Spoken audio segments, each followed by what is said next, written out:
Who's here? Paint Licker's here. People? People. No. I'm here. Oh. He's here. Hi. Sorry we're late. That's my fault. That late? And we have a Gabe. No. 5 minutes. We did all right. Wait. I like to be on time. What's going to happen next is that these guys are going to tell me we need a second studio. You ready to go for a second studio? Christmas sushi's ready to spend all our money. Gabe's ready to spend all our money. It's true. You know that area where we, make all of our paint? We should just turn that into a studio. Turn that into a second studio? Sell everything. Sell the business? No. This got off the rails quick. No. No. I like my job. The way it is. With the way people love our commercials, we could open an ad agency on the side. Estrello asked super quick question: will the new signature series be available at Gen Con? And the answer is yes. Absolutely. Yes, it will. Yes, it is. You can come see our pretty faces. Hustling around to get everything all packed up and ready for you guys. They will all be available there. You know what else will be available there, as a matter of fact? Because check this out. Check this out, gang. Gabe, can you go to One Painter Main? Yes, I can. I can do it. Oh. Can you turn the frame back on? I got it. Happen to I got it. These guys turned it off and then turned it back on. Well, it's weird that it keeps it on me solo and it keeps it on you. Which is Well, because they're different scenes. those. They're different Look at scenes. those. Ben,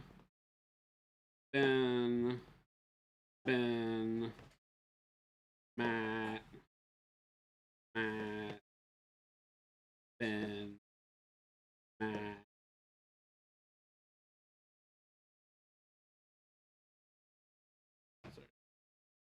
I'll buy Monument Hobbies. I got a crisp $20.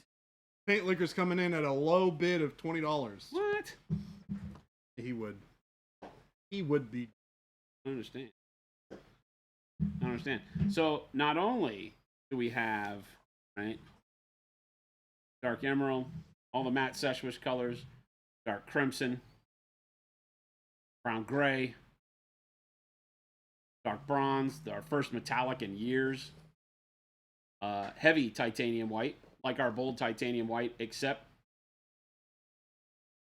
Heavy. Thanks for that. I was reading a question, so I was thinking about a Hey, response Gabe, you in my got head. prettier all of a sudden. Gabe got really beautiful. I'm not gonna lie. I might have to tell Jen to take a back seat. I'm gonna ask Gabe out. I'm gonna ask Gabe. Bone, Matt's bone. That's not lost on me. That's a dick joke. Petroleum brown. Ben Comets. Heavy warm white, which you've seen me use a ton of the heavy warm white recently as all of the highlight for all the gold non-metallic I've been doing. That one is also heavy. It is also heavy. Ben Comets green oxide. Dark Sea Ben, the only wizard's butt name we have in our entire line. It's going to haunt me forever. It is gonna haunt you for. Ben Comets, Dark Sea Ben. It does have the Easter egg name is dark green blue, which is the actual color. So we did save ourselves a little bit there. And then dark burgundy, which I've been loving dark burgundy. That's the main base for the skirt here. It's a fantastic color. And then advanced flesh tone, which has also just been great to you. I mean, we've been using the hell out of these. Oh, I have been using advanced flesh tone for like the last couple of days. But you know what else comes out at the same time are the new varnishes, right? I have the gloss. You can go to my office and it's on my desk too. You can pick up the new varnishes. So we've got the matte varnish, which is not shiny, right? As well as the gloss varnish, which would have been cool to have actually had it sitting right here and ready to go. It is shiny. Wrong with my. Feel right. What do you mean? Well, like I can't get close enough. The chair arms feel tired. They Well, probably they're raise and out of lower. sorts. They probably have triggers to raise and lower.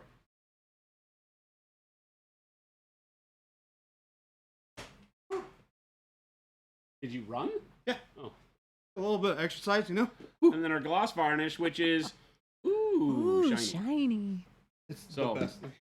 Because these are the first paints that have different finishes other than our standard ultra matte, we wanted to make sure that you also had the varnishes at the same time, so that if you love our ultra matte finish, you can use all of these paints and then just either mix them with our matte varnish or use that as a top coat.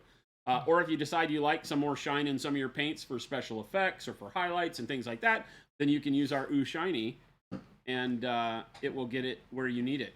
So there you go. Ta-da! I don't feel like I need the chair lower. It's just the arm is hitting under the She's desk so- over here. She's so disturbed over All there. right. I'm gonna drop down real quick though, I think. Scott Redum. Hey dudes, I threw a question about transparent paints on the Discord. Anybody feel like running any transparent paint over something? Uh-oh. Yeah. You're talking Jordan's language now. I'm the transparent guy. Can you give me the mouse? Please. Yeah. I think our can you do camera's- me- You can put it on Jordan. Actually, do it on two painter main. Paint tournament? Oh yeah, because you gotta see it. Here, I have this. Let me see if I have a better option.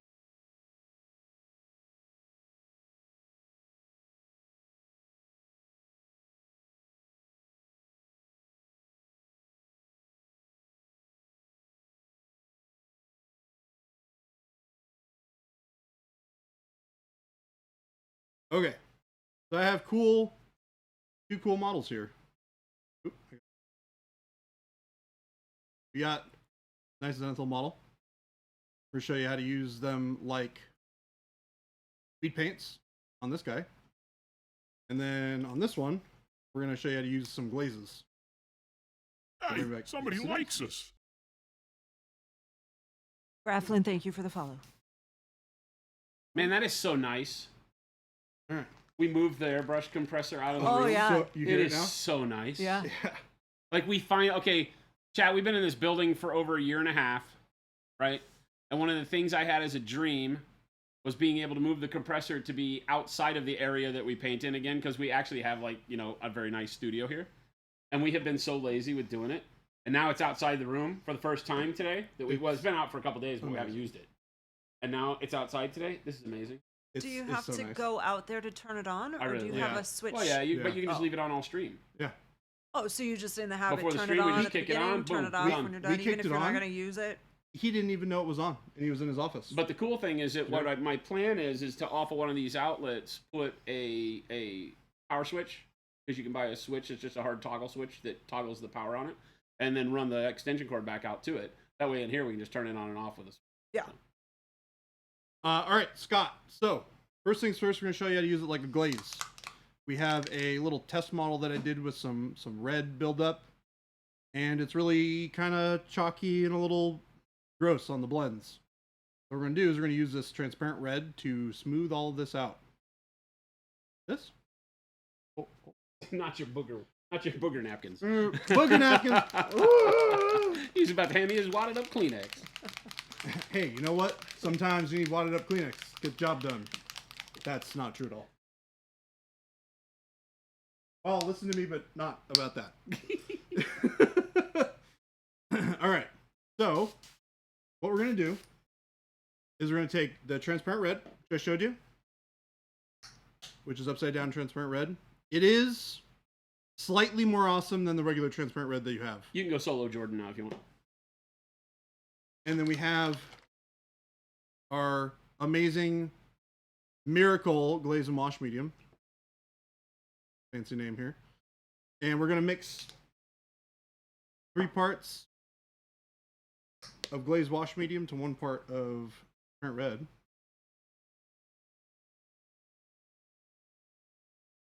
It's a good starting point for me, because then I'm going to add a whole bunch of water to this. Send it down. Good bit. The whole point of the glaze and wash medium is to take this transparent red, which is normally Can we maybe see? yeah, let me Is scoot the there a way palette to over. do My that? palette's too big for the Yeah. also my palette. So I have it right over here. You can see it on the palette cam. And so this is just what regular transparent red looks like, which basically looks like opaque paint. It is super duper punchy and saturated. So you want to thin this down and you want to make it a little bit more transparent. Or not more transparent because it is already transparent, but you want to lower the intensity of it so it's not quite as crazy strong. And the way we do that is we take our glaze and wash medium, which adds more volume to the paint without adding more pigment. So it dilutes the transparent red, making it not quite as intense. Were you? He's asking. He said, "I've been just a water and paint guy my whole life. Is the glazed medium important to the process? Will it break down with just water?" So it is basically paint without pigment. Is kind of a good way to think about it, right? It has all of the properties of paint, but it has no pigmentation to it. So you can add it to other things, and it will lower the opacity, which is like how not thin or transparent something is opacity. So higher opacity is more solid color. Less opacity is more transparent and more see-through, right? So, This is Scott asking, right? this is Scott asking. Scott, I'm going to bust in here real quick and tell you that, yes, if you are comfortable with where you're at as a painter using water to dilute for glazing, and you're able to control that and have a confidence there, then water with the transparencies will give you the exact same functionality. Baby J will show you using the glazed wash medium because it keeps the paint feeling like paint. Because we all know how as you thin down paint with water, it starts to skate around on the model a lot more. Feels like water. We don't paint with water. But if you are comfortable like I am with that, then yeah, water works just as good. So anything where he is saying glazed wash medium to dilute, lower opacity, thin, however our terminology is that we're using, feel free to use just water or just whatever thinner you're comfortable with. We just happen to make the glazed wash medium because it's a thickening tool to make it easier for people to learn to glaze. Because glazing is a tough one to pick up if you just use water. The paint gets away from you. It's hard to control pigmentation. If you get overly thin, you start getting chalkiness out of our ultra matte paints because the pigment starts to clump as it exits the suspension once you ripe it on the model. So just take that into account. You don't have to have the product specifically, but it will be a big help if you're not confident with your glazing skills with water. And you can see, this is just glaze and wash medium that I've added to the transparent, and you can see how much less intense that red is than what it was before. It is almost starting to look like magenta or pink. So we're going to take this, and we're just going to throw it over the red. And the goal here is to get this to touch water to thick still. And that's kind of the thing, right? Is using the glaze and wash medium keeps it thick. So adding the water will help get a little bit of thinness. But I don't like it super watery when I'm doing glazes, which is why I use the glaze and wash medium.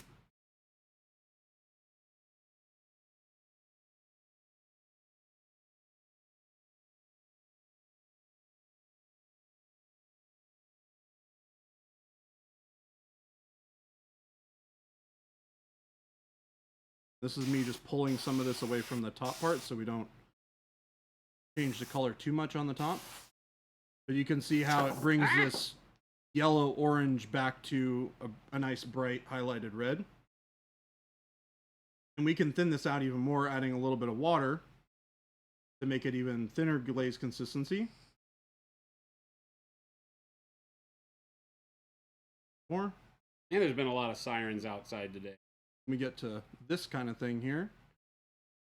And if I do that over the helmet, that'll smooth out the red, but it won't tint the color quite as much as what it did over here. So you can see how there's kind of multiple ways that you can use this depending on how much you're diluting the transparent red.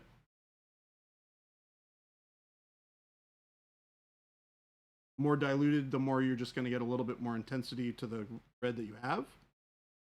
And a little bit more red overall over your highlights. But if you keep it thicker, like what we did on the shoulder pad, it will bring it a lot further back to red. And you can build up these layers as well. So if I keep on going with layers of this red, it's going to eventually get to here. This just got here faster. So you can see kind of what the flexibility is there. And then for doing like speed paint equivalents, you can do kind of the same thing. Take your transparent red, mix it with the glaze and wash medium. God, there's no code for free Canadian shipping, but you can buy it from someone in Canada. Use the link, FLGS link. You What can was that? apply it.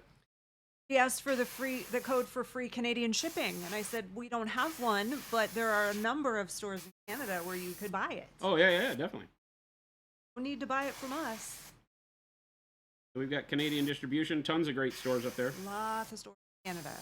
and it is much easier for you to Much get it shipped to you than to have it come from us. No border crossing, no taxes, extra taxes to pay. And we can even do it with lightning too. It's one of my favorite things to do. Blue. This So is now transparent called blue. Jen and the Boys Show.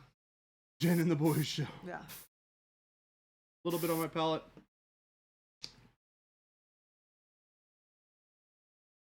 Medium. I'm okay with that. And we're gonna thin the crap out of this. If it's the Jen and the Boys Yeah. show, then I can demand a raise. Dave's gonna make a jingle. Huh? They're gonna. Gabe said, "Can we make a jingle?" No. Yes. Yes. Wait, what? You said yes to that? Yeah, we can make a jingle. We're gonna. It's, We're not gonna we're gonna sing the jingle. We're gonna make a jingle. It's Oh gonna my have gosh. an accompanying dance. There's not going to be dancing. We'll always be dancing. Okay, so wait a second. Maybe this is going in an area I didn't really. So you can see here, I'm just thinning it out, and I'm just using it like you would any other speed paint. And it's giving you this really, really nice saturation. And because it kind of flows a little bit more like a wash as you thin it down, it's going to flow into the recesses and give you that detail and darkness down in there, while keeping the nice tinted color over the top.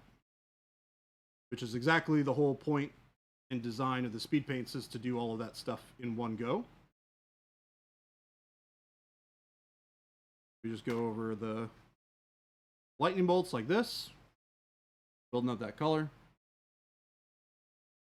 And then you can build up layers like you would with your speed paints as well. But the nice thing is with these, you have full flexibility. You can make them however you want. You can add the glaze and wash medium to other colors that are not transparent and do the same thing. So you could add, if you wanted like a, what's a random color? If you wanted a jade, like speed paint or contrast equivalent, you could add glaze and wash medium to this and do the exact same thing. So, Graflin, that hopefully answered the question that you. It is not the same. The transparent paints are all single pigment paints that are in most cases using different pigments than what you're finding in the like blue transparent versus blue are different pigments entirely. We're able to use the base, what I would call the base pigment, which in most cases is very, very translucent.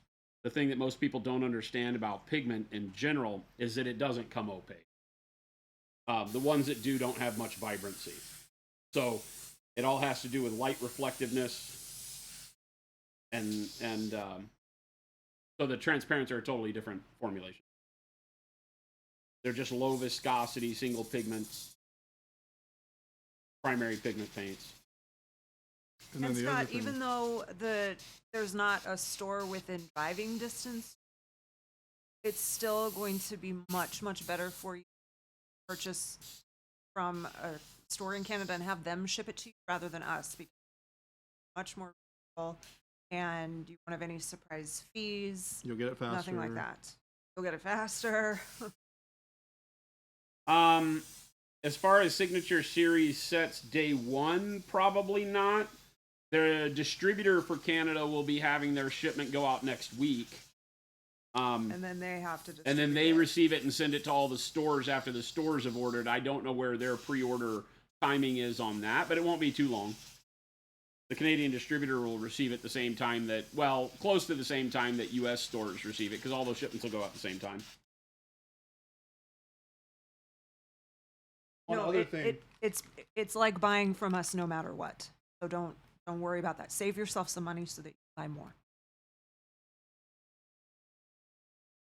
one of the things I do want to show you as well is our transparent white. One of the ones that people ask a lot of questions about.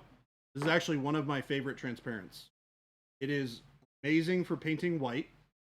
You're doing your final highlights on white. It gives you this beautiful, smooth highlight up from your like white grays. That really pushes you into that pure white area. I'm going to show it to you with lightning bolt. We're going to take this. I'm actually going to use this without thinning it down at all.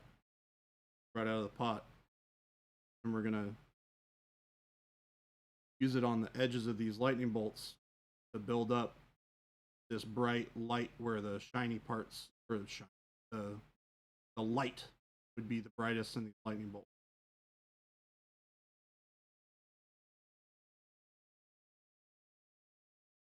You can see how it goes on pretty patchy to begin with, but as it dries and as we build up layers, we're going to build up this nice smooth transition from this blue underneath to this nice bright white. And then you can also mix these too if you want something in between. If you wanted like a little bit of like a white yellow or something, you could add a little bit of the yellow transparent to it as well.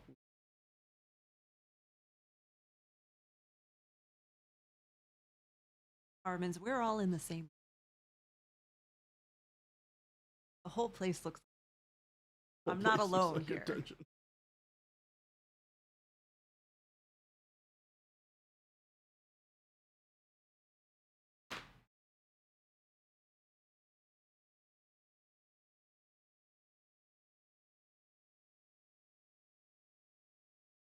Or something?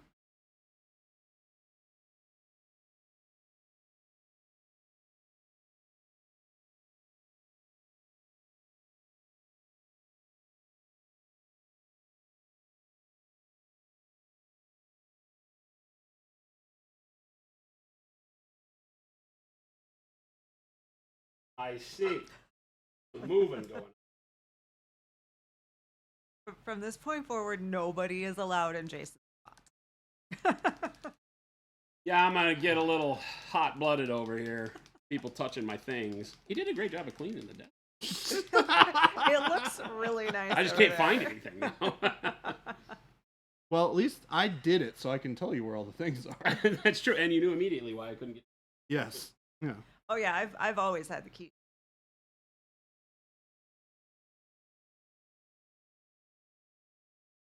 Hey, you can see how this kind of gets built up. You get this really nice bright white. It's easy. Very fast. Saves you a lot of time. And then you can always go back over these with our standard non-transparent set paints. And they'll apply perfectly. You'll get nice opacity over them. Cover really nicely.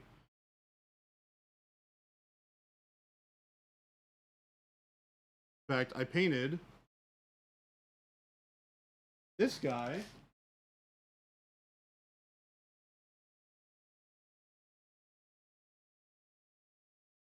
Mainly transparent. Yeah, almost Ooh. entirely in transparent paint. It was transparent and it was our washes, and then I went back in and I brought up the highlights That's to add a pretty little bit of neat looking. opacity. And it took me like 7 hours to do all of this. So it just goes to show you how you can get a lot of work done with transparent paints by building them up and then adding color on top of them.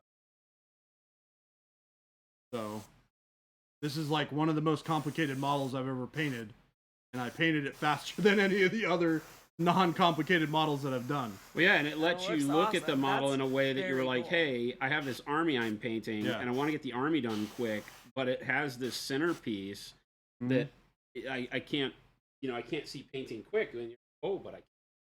Yeah. Well, and you want to paint it really fast, and you want to paint it, because you want to get it on the table, Yep. but you don't want to do a crappy job.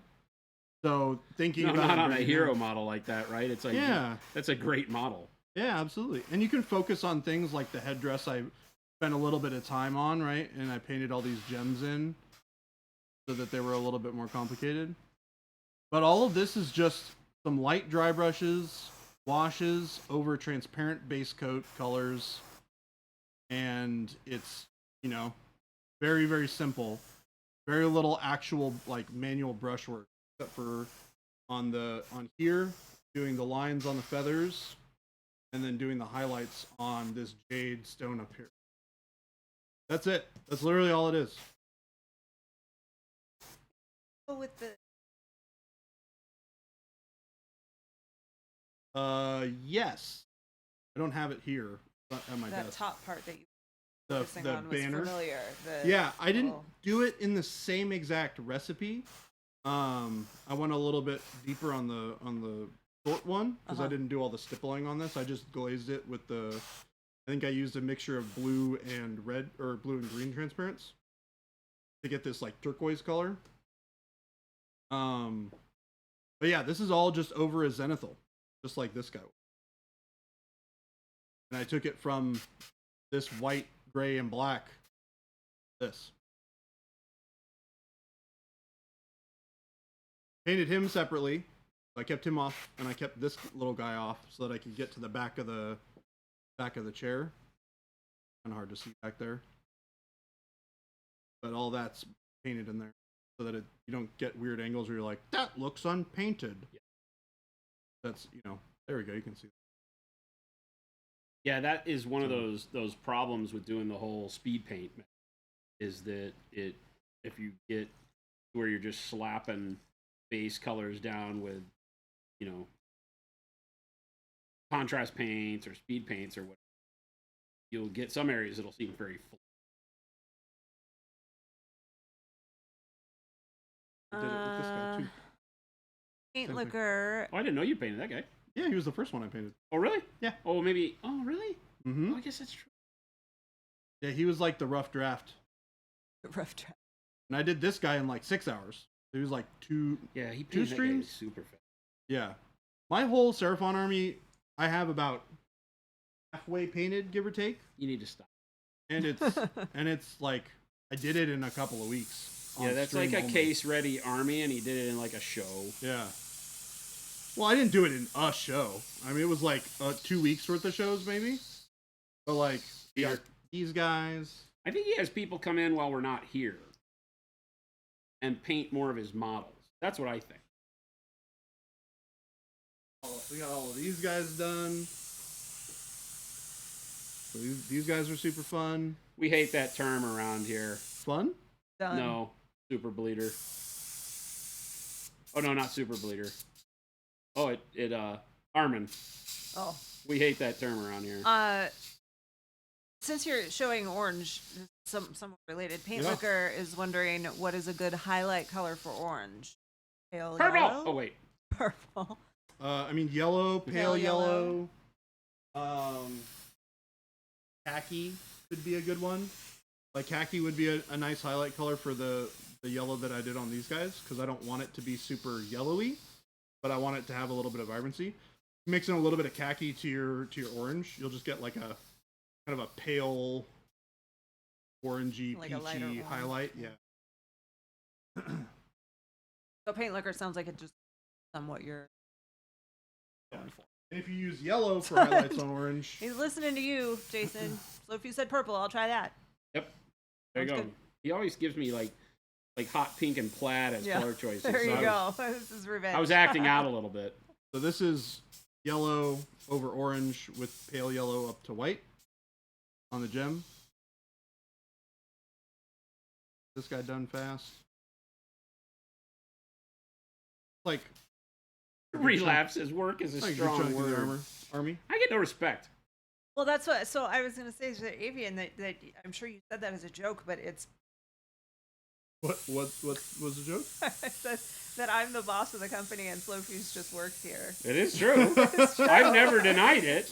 We all- He tells that to me You all the think I've never time. denied it. I You're just saying I it's a take joke, it but it's true. I take it a little personal when Relapse says work is a strong word. Bastards. He really does work though. Going Very, on, very Tim? Hi, hard. Hey Tim. Tim, how's your new magic laser eyes? Yeah, how are Oh, your yeah. Superman eyes? $6 million man, Tim. He's no longer a lumberjack, Tim. He's $6 million They were man. talking. Tim. It's so funny. They were talking on the radio the other day about the $6 million man and how that's like nothing now. $6 million. Yeah, We rebuilt it. Now it'd be the $6 billion. $6 man. billion. Can't see. Congrats. Laser eyes. Phoenix, we hate that too. Stop coming up with Just paint. buzzwords for techniques that have been around for decades and decades and decades. Laser eyes? Punch Yes. chop? Yes. Inflation is a horrible thing. It even hits $6 million man. $6 million is just a standard hospital visit. That's if you didn't have to have an ambulance. Yeah, seriously. That's if you walked there.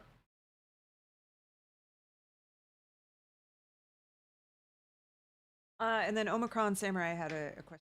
Can you use that like a pin wash? I've got the Librarian Terminator and really want the rune top. Like the white or the I mean, it was back when you were showing the transparency. the transparent? Yeah, absolutely. I would probably use what I would do instead is I would make a wash out of bold titanium white.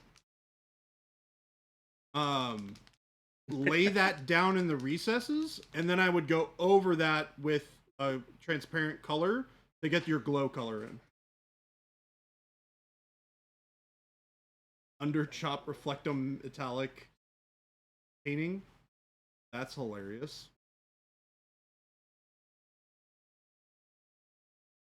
Is she too low? Is it close enough to me? She's not loud enough. I'm not very loud. No.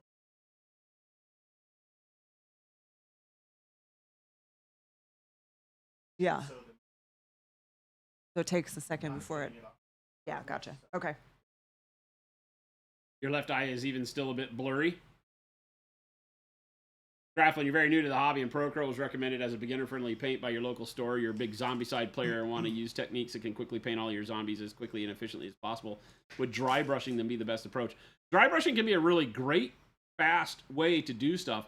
I'm always a fan of, base coat your primary colors. And I don't mean primary as in red, yellow, blue, white, black, that kind of stuff.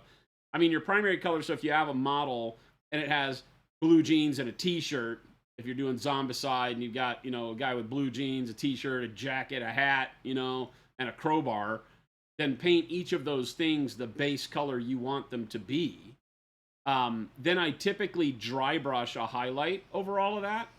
And in a lot of cases, you can use the same color, right? Like you can just dry brush the whole model with a highlight color. So let's say you paint some skin, a shirt, pants, a weapon, whatever. You got like 5-6 colors you put on a model real quick. And if you're painting zombicide, you got a lot of models and there's a lot of repeats. So you can do variations on that. One can have blue pants, green shirt. The next one can have green pants, blue shirt, but use the same colors and just kind of patchwork quilt across the whole set. And then go back and find a brighter color like pale green, or the faded green that we do is a very good color for that, where you can dry brush the faded green or the bright warm gray color that we make. You can dry brush that over the whole model because it's not going to interrupt enough of the colors you have on there, assuming you don't paint anything brighter than that. Like if you have a white t-shirt, you're not going to dry brush it in faded green. But assuming you keep all your base coat colors at kind of a mid-tone level and don't go anything super bright, then you can dry brush the whole thing. Then you can put a quick wash on it, right? You could use like our brown wash, something like that, and then go back and just dry brush the top, like the top of the head and the shoulders and stuff, and you can get a job done really quick. Like if I were just saying, somebody came and said, hey, I need you to paint this box set of Zombicide. That's the way I would do it. And then you just base them and paint it. And you can get the whole box set done. And depending on how much time you spend painting, a week or two, or a really good solid weekend if you focus. So depending on what your version of speed is versus time allotted is always the question. People go, how fast can I paint this with this technique? Well, how many hours do you have available? Because you're not going to paint any Zombicide expansion set in like a day. How many models is it? I don't know, 8 million? An afternoon. Challenge accepted? I'm gonna let Baby J paint the entire Hate box set in an afternoon. No, that's not Zombicide. Same thing. Those are different things. Same thing. No, no. Same thing. No, Lots of no. models, limited time. Avian says, Baby Hold J, on. .. Hold on now. Paint like Can we get a Monument Hobbies Yeah. commercial for the buzzword techniques? I mean, that's the way we would do it, Oh right? my We would just God, make that would up be words. amazing. Well, like he earlier said, underchup reflectometallic speed painting. Yeah, that we would do a whole video of that. Just nonsense words put together. And at the end, we would slap the crap out of the painter Just and paint. say, "No, Just paint. it's just paint, just paint." Underchop reflectomatic speed painting is Yeah. amazing. By I the way, like Paint that Liquor. one. That's our new technique. Do it.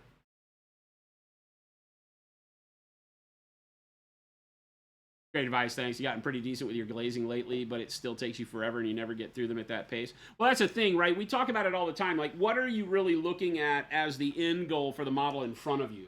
You know, a lot of times, Jordan and I will be painting on a model where we're trying to get it done to a very high standard to show you guys very detailed ways to use the paints, new techniques, wet blending, you know, whatever we're trying to do, non-metallic metal, whatever. We go into very nth degree in the steps, and so you wind up with models like what we're doing now with the Mindworks girls.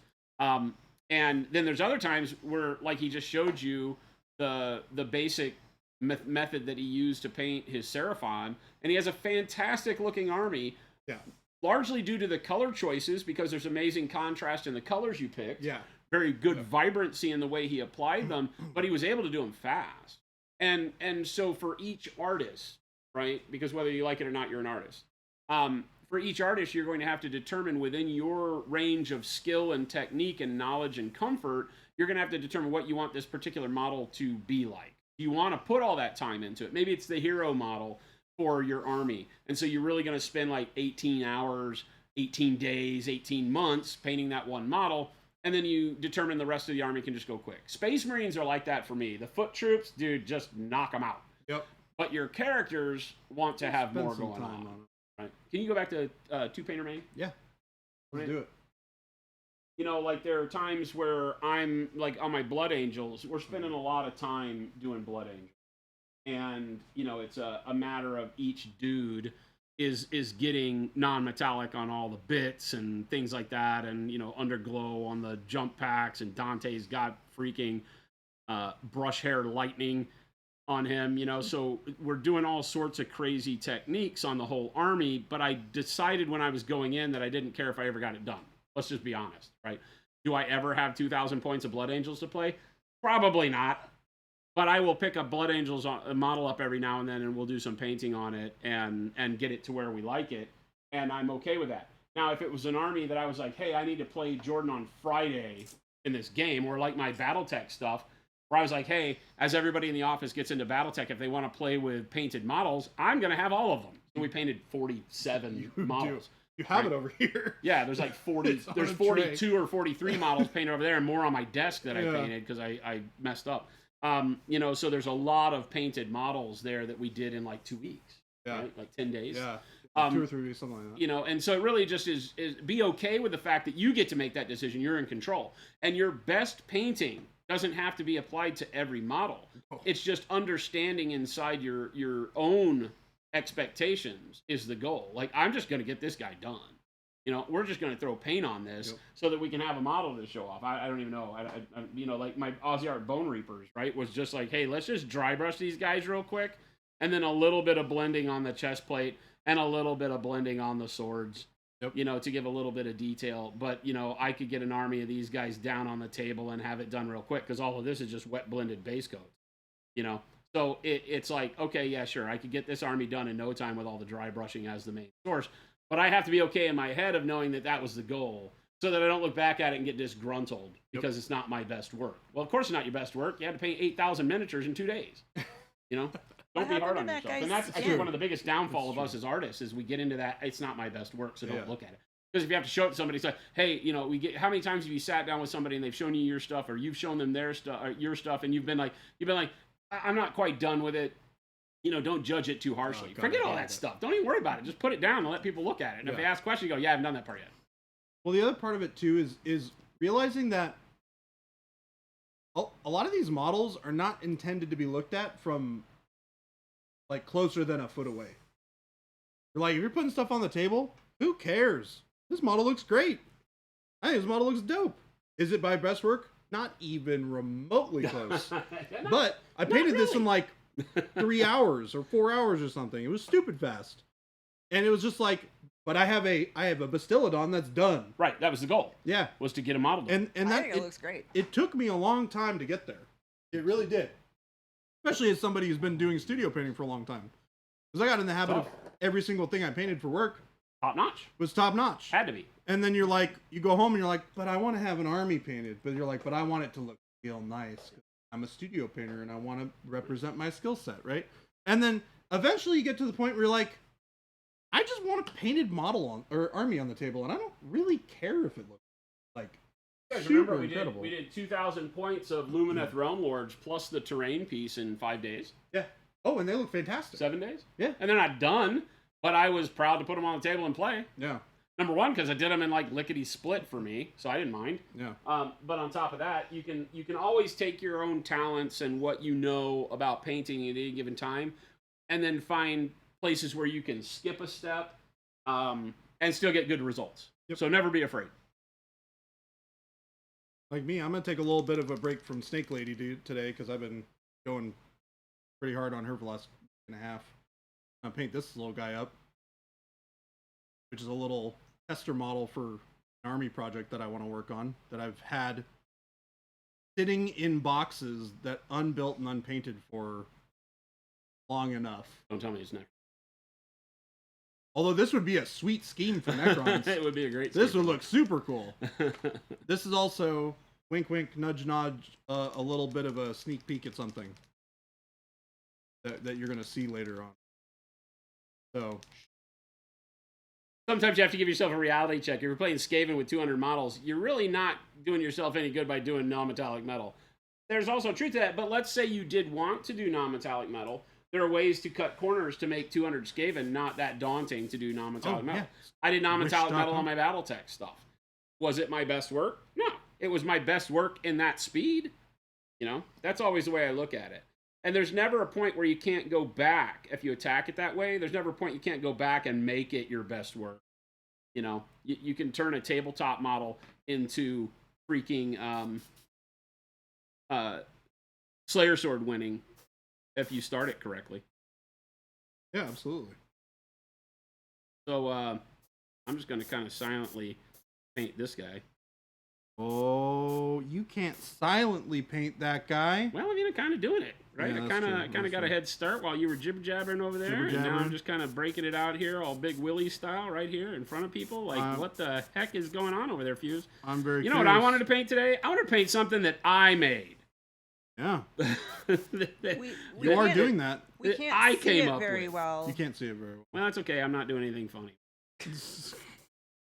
And appreciate the model. Well, I have a lot of time I'll spend There on we it, go. so I ain't worried. That little zoom out helped. Lumberjack Tim, with his magic eyes, can now see better than when he had glasses. That I've That's actually awesome, heard by that- the I've way. heard that. fantastic. Like, that's About absolutely LASIK. awesome, Tim. That has to feel good, too, right? Yeah. Are you going through your house and being like, "Whoa, that's what that really looked like"? Ah! Oh, we got to get rid of this stuff. I mean, so Tim's going to be like, what were we our new thinking? house, the bathroom, the lighting in the bathroom, like by the mirrors, is so much better in this house than it was in the old house. And it's terrifying. I don't like it. I'd rather have the darker where I can't see as much. This is where Jen says that she doesn't like the way she looks, and all of us go, oh. I'm not saying I don't Jen, like no. the way I look. I'm just saying that I notice I look a little older, and probably it's probably more realistic to have the lighting that I have now. I need y'all to back me up. Jen is beautiful. Yep. Jen, She you're needs to doing start just remembering fine. I that. wasn't trying. I'm not. That's not what this was about. But thank you. Just saying that it's like crazy when you get a new vision of something that you think you know. You're I like, assume that wait a that's second. much like what Tim is experiencing. That looks pretty damn good. Yeah, what colors did you use for that? I think I'm done. You're done? You're that done? was easy. All right. Finished. We're out. Finished. Done. That is the new brown gray over dark flesh.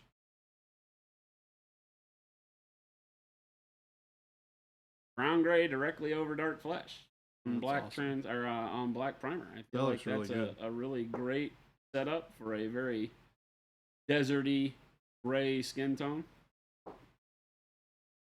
Tim went to a bookstore today and was looking at the words. Looking at the words, Yeah, this was new. I guess so. He's playing with his new eyes. It's like A getting a new whole car and new driving world. it. Like when you get a new car, you want to go on a road trip. Yeah, Yep. Now he's going on a road trip with his new eyes. making good use. That's awesome, Tim. Happy for you. It's always really nice to hear when people have stuff like that happen. It's great. Hey, Tim, don't blink. Yeah, new without glasses, Don't blink, which Tim. has to feel very free. You were freaking Tim out with the don't blink. I was sitting at my desk and someone put up a picture where the eyes were like Yep. wide, like held open. I had to switch to a different channel. I'm like, Oh, I can't no. have that out of the side.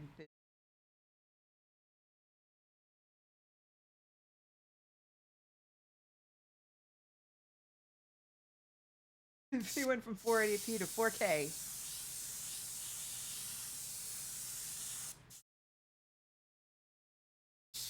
Now he'll understand all the Warhammer novels. That's my big hope, because before he could only read every like fourth word, right? And the novels don't make as much sense when you're only reading 25% of it interspersed in the line. So.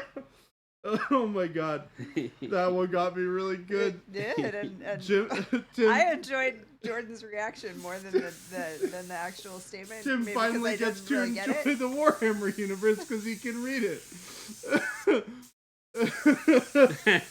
Oh my gosh. I said I listened to them. My ears are just fine, thank you. But you have to click on the right podcast. I think you were listening, or the right audiobook. I think you were listening to the wrong book the whole time. You should go back and give it another shot, Tim. Yeah, I don't think you understand how the ears work. They rely on the eyes Yeah. Yep. to hear properly. It's true. Now that your eyes are dialed in better, your ears aren't having to look around for you while you're driving. Tim, did they give you like a video of the surgery?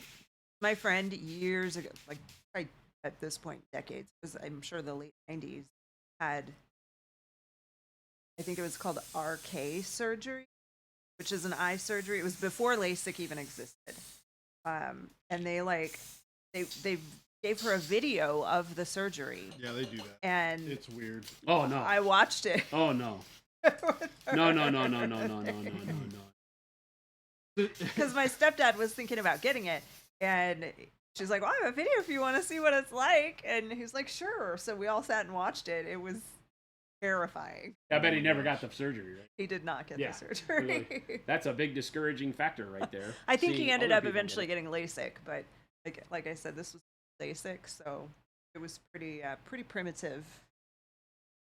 It's a shame that Scrumbly Dumpus isn't here because he's an optometrist. Oh, really? Yeah, this is my old buddy back, and he loves eyeballs. Let me tell you, it's a little weird. Weird to hear out loud. Oh. It's, yeah, it was a little weird when I heard it. No, Like, you know what I love eyeballs. did you see what Tim Yeah. just said? What'd he say? That's what I'm doing. What? That I didn't get video, but eyes smell like burning hair. That's When you laser it, What? it turns like all skin smells kind of similar. uh, Not great.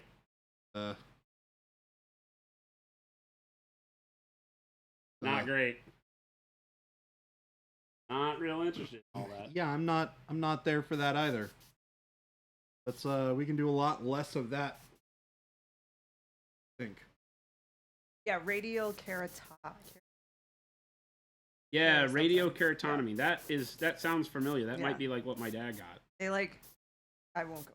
It was I won't go into it. It's not great. It's not great. Graflin said, I'm finding that my dry brushing is a little chalky. What can I do to rectify that? Take a little less of the paint off. You want it to be a wetter dry brush, if that makes sense. Sometimes that's misleading because you don't want it to be super wet. But what happens is that the paint builds up in the brush. So you can also clean your brush, right? Because typically that doesn't happen on the first couple of strokes. It happens after the brush gets seasoned, we'll call it. It starts building up all that dry paint in it. And so now when you move the bristles across a surface, all that dry paint that's loaded in the brush, not the stuff that's on the tip of the bristles that you're putting on the model, all the stuff that's in the part of the bristles that doesn't touch the model, just creates dust as you make your swipes, right? It busts out of the bristles and then falls on the model as you're painting and creates that texture. So you can do, use your dry brush a little bit, do it again, dry brush a little bit, do it again, dry brush a little bit, then rinse your brush out and get all of that dry paint out of there, then dry it off really good, then go back and start again. You're always going to get more vibrant color that way because your brush is always going to be a little bit more damp, so you're never really getting that very fine dry brush feel. You're going to be loading more paint onto the model, but that's a good way to avoid it. And that's typically how I dry brush everything.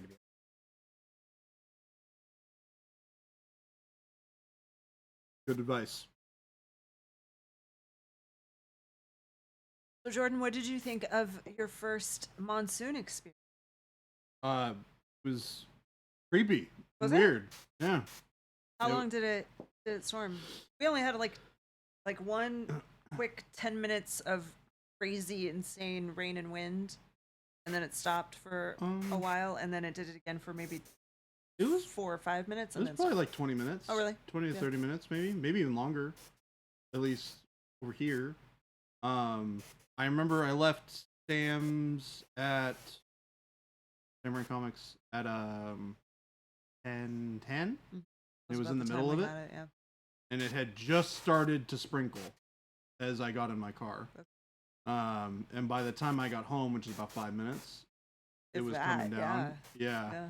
Yeah, it was like I opened the back door to take the dog out at 10:30 because she came out and she was whooping at me and need to go outside. And so I go, let's go outside. And I get over there and we have a aluminum carport on one side of the house now. And it's just- it makes a fucking racket. Yeah. Excuse my French. But I was like, what is that noise? And I was Yeah. like, oh yeah, it's aluminum racket.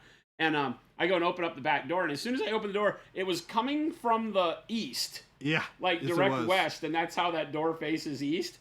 And I opened the door and it blasted me and the dog with this wall of water. And she took off the other direction immediately. She's always ready to go outside. Yeah, Like she's she waiting is. for you. Dad, open the door. And she was going to Hell bolt. And you no. could see her lurch forward a little bit, get hit by a wall of water. And I've never seen an animal or living creature turn 180 degrees and go so far so fast. That's While I so stood there funny. watching her just getting drenched. And I finally closed the door, the water all over the washer dryer in the laundry room or whatever. And then I go put her harness on and take her out front. And because the house was blocking the rain for about 3 feet of the yard, Yeah. she went in that 3 foot and did her business. It was fine. Yeah. She didn't even care. She still got wet, but Yeah. Yeah, it was pretty crazy. I mean, I was getting blasted around when I was just walking to my car from the wind. Yeah. And it was crazy. Yeah, I got the pretty quick. notification on my phone. They were like, make sure to park away from the road and do not leave your car. Yep. Stay inside Yep. or don't die. Yep. They do. It literally is basically like, Yeah. don't be a dumbass. Stay in your house. Yeah. Yeah. It was wild. Don't try and drive. Don't drive in big puddles of standing water. Yeah. But people need that. It's unfortunate. I had to ask some people out there. I was like, I'm gonna ask, I've never had this, never experienced this yet. Should I stay here and wait this out instead of driving home? I was like, I live like 5 minutes down the road. It should be fine. And they're like, oh yeah, you'll be fine. It's like we're in the middle of the city. It's not so bad here. But if we were on the outskirts, then yes, you stay here. So yeah, Jordan was going like 9 blocks. Yeah, not even. not even. Yeah. 16th Street to 7th Street. Yeah. Yeah. It's. Oh, that's true. 9 blocks. Oh, it is in fact 9 blocks. Jen Doesn't can feel like math. it. I can math. Doesn't feel like it. When It it's feels when it's very low quick. numbers like that, I can do it in my head. Only one of them is double digits. You're fine. Yeah. Um. Tim, Yeah. Have a good night. Enjoy your outta couch here, time with your lady. Bye, Tim. You gotta say nice things about your wife now that you can see her better. He Go relook always at those says nice audiobooks. things about his wife. Sounds like a very loving husband. Tim seems like a good guy. Yeah.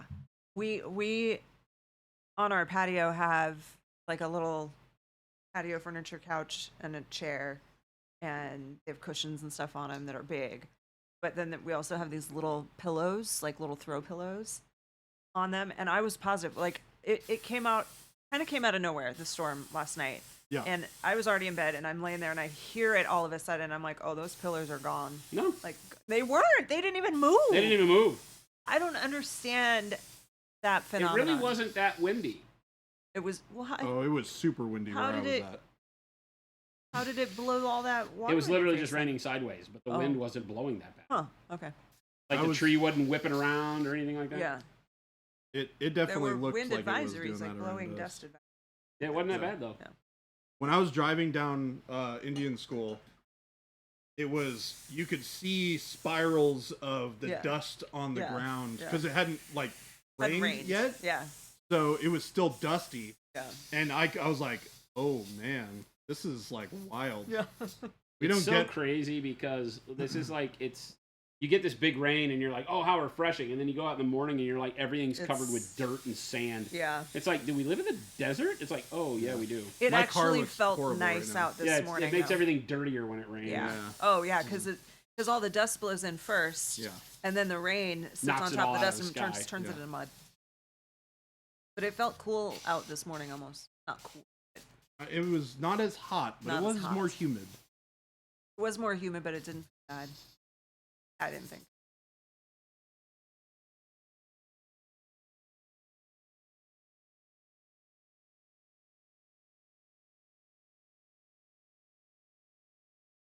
Dark burgundy on the cape. Dark burgundy, which I put around here somewhere. There it is. Yeah, fake dark burgundy. Into August 8th, they better not sell out while I'm on vacation. You're willing to take that risk. That's- New paints. if you really need that vacation, then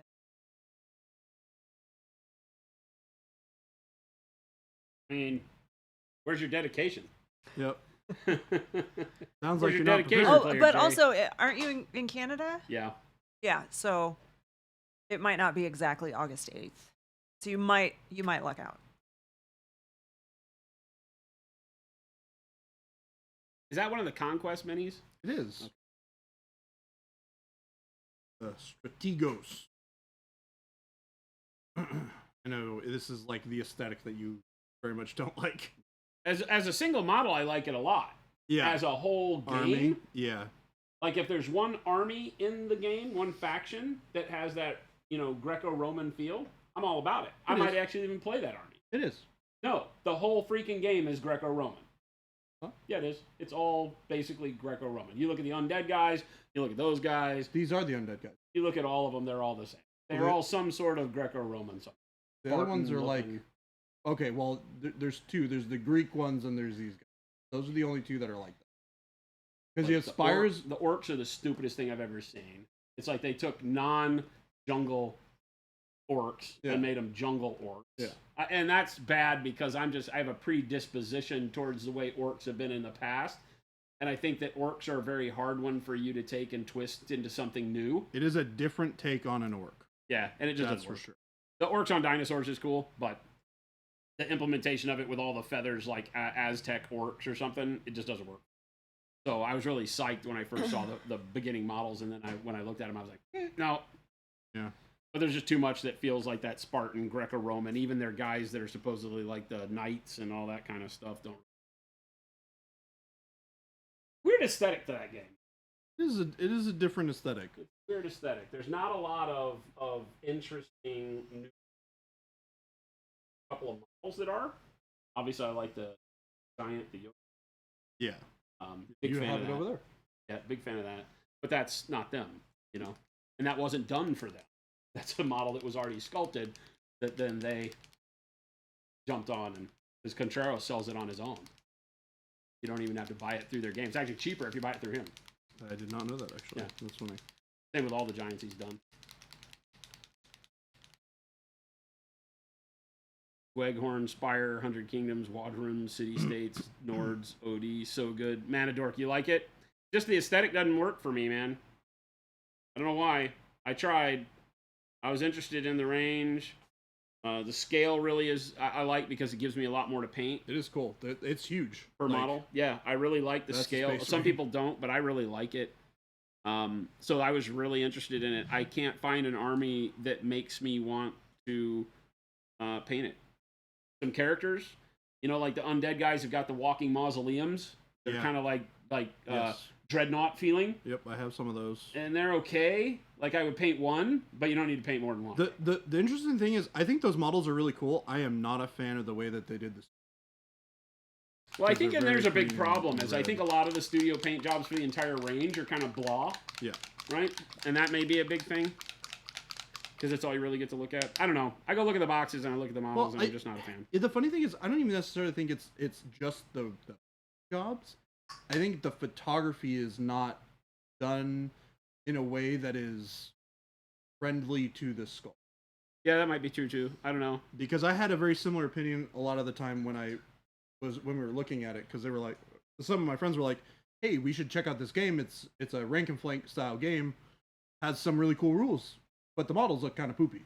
But the models look kind of poopy. Yeah, and Not then gonna lie, but the models are kind of poopy. I was at Adepticon a couple of years ago, and I looked at them in person, and I was like, "These actually look kind of cool. I don't dislike these." The first time I saw it was, I think, dwarves and whatever there were three armies. There was the ones with the weird, like, 3 or 4-legged gargantuan things that look so silly. Spire. They're like Spire. Yeah, They look like flesh The constructs or something abomination. weird. I mean, that is what their faction is, flesh constructs. pretty much. Yeah. Yeah. So, and none of those models really appealed to me. Again, they had some, like some of the heavy infantry look kind of cool, you know. But again, I'm a rule of cool guy, and the whole faction has to get me, you know, and that's tough sometimes. I really liked 100 Kingdoms, the human faction. That I was thought the they other were one. It was very 100 cool. Kingdoms, Dwarves, and then the Spire that I think released first. Yeah. Right? They have Nords, which is all like Viking. Viking looking stuff. Yeah. Yeah. I don't know. Just all of their non-Greco-Roman looks so uninspired. Other than the orcs. The orcs had inspiration behind them. It doesn't work for me. I think the orcs are probably the most inspired army in the game. When I look at them, they just don't appeal to me. The same reason I don't want to paint Seraphon. I love Lizardmen, but I've never liked that Aztec feel. I painted the Dark Age, Kukulkani. I mean, let's be honest, you can't beat Dark Age. So the Dark Doesn't Age was the even only matter. thing that stood outside that, where I was like, okay, this is the way to do that kind of Quetzalcoatl. You can't beat it. So Thing. I good. mean, they had a walking pyramid of doom that sucked your soul out. It's And amazing. was so OP, it was unfunny, you know. So that was a neat thing. But the game was totally different. The appeal was different, and the models actually all looked really, really good. And that was a different game because not being rank and flank, it allowed you to only take a few of each model type. Whereas I think one of the things that gets me is the repetition. There's only like, you know, there's duplicates of every sculpt. And it gets super repetitive in Conquest. Like, I think the Undead have one line troop that I enjoyed, which was maybe the Archers, Crossbowmen, something like that. But then when I noticed there were only like 3, it made it tough. It's just a personal preference. That's why I don't do zombie side and things like that, because there's just the only reason I bought the Hate game, because it's the same way, lots of duplicates, is that all the heroes are different, and I only bought it for the heroes.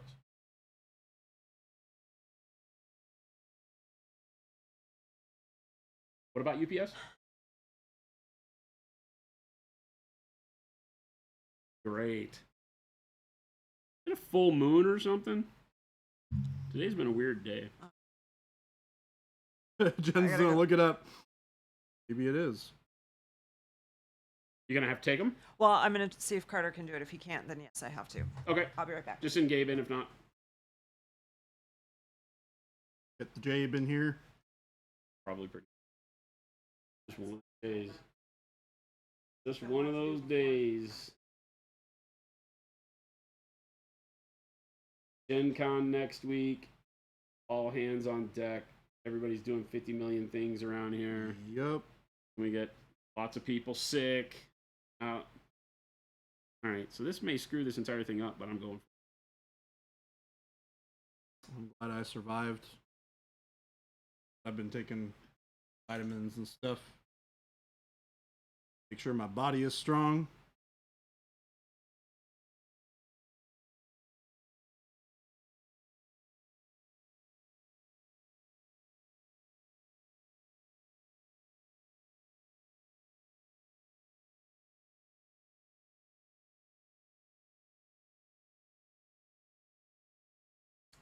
Figure out what I want to do.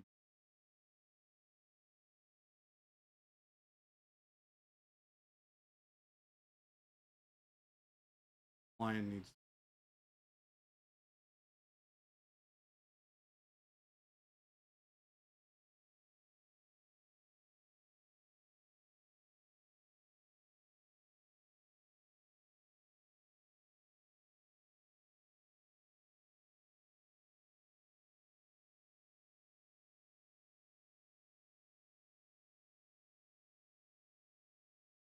Haynes Gray wash that I've made.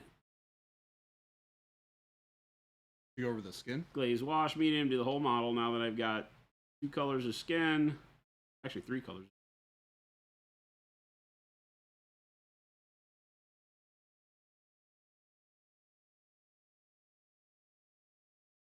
So that I maintain that warmth from the dark flesh, but then I take the gray and cool it off.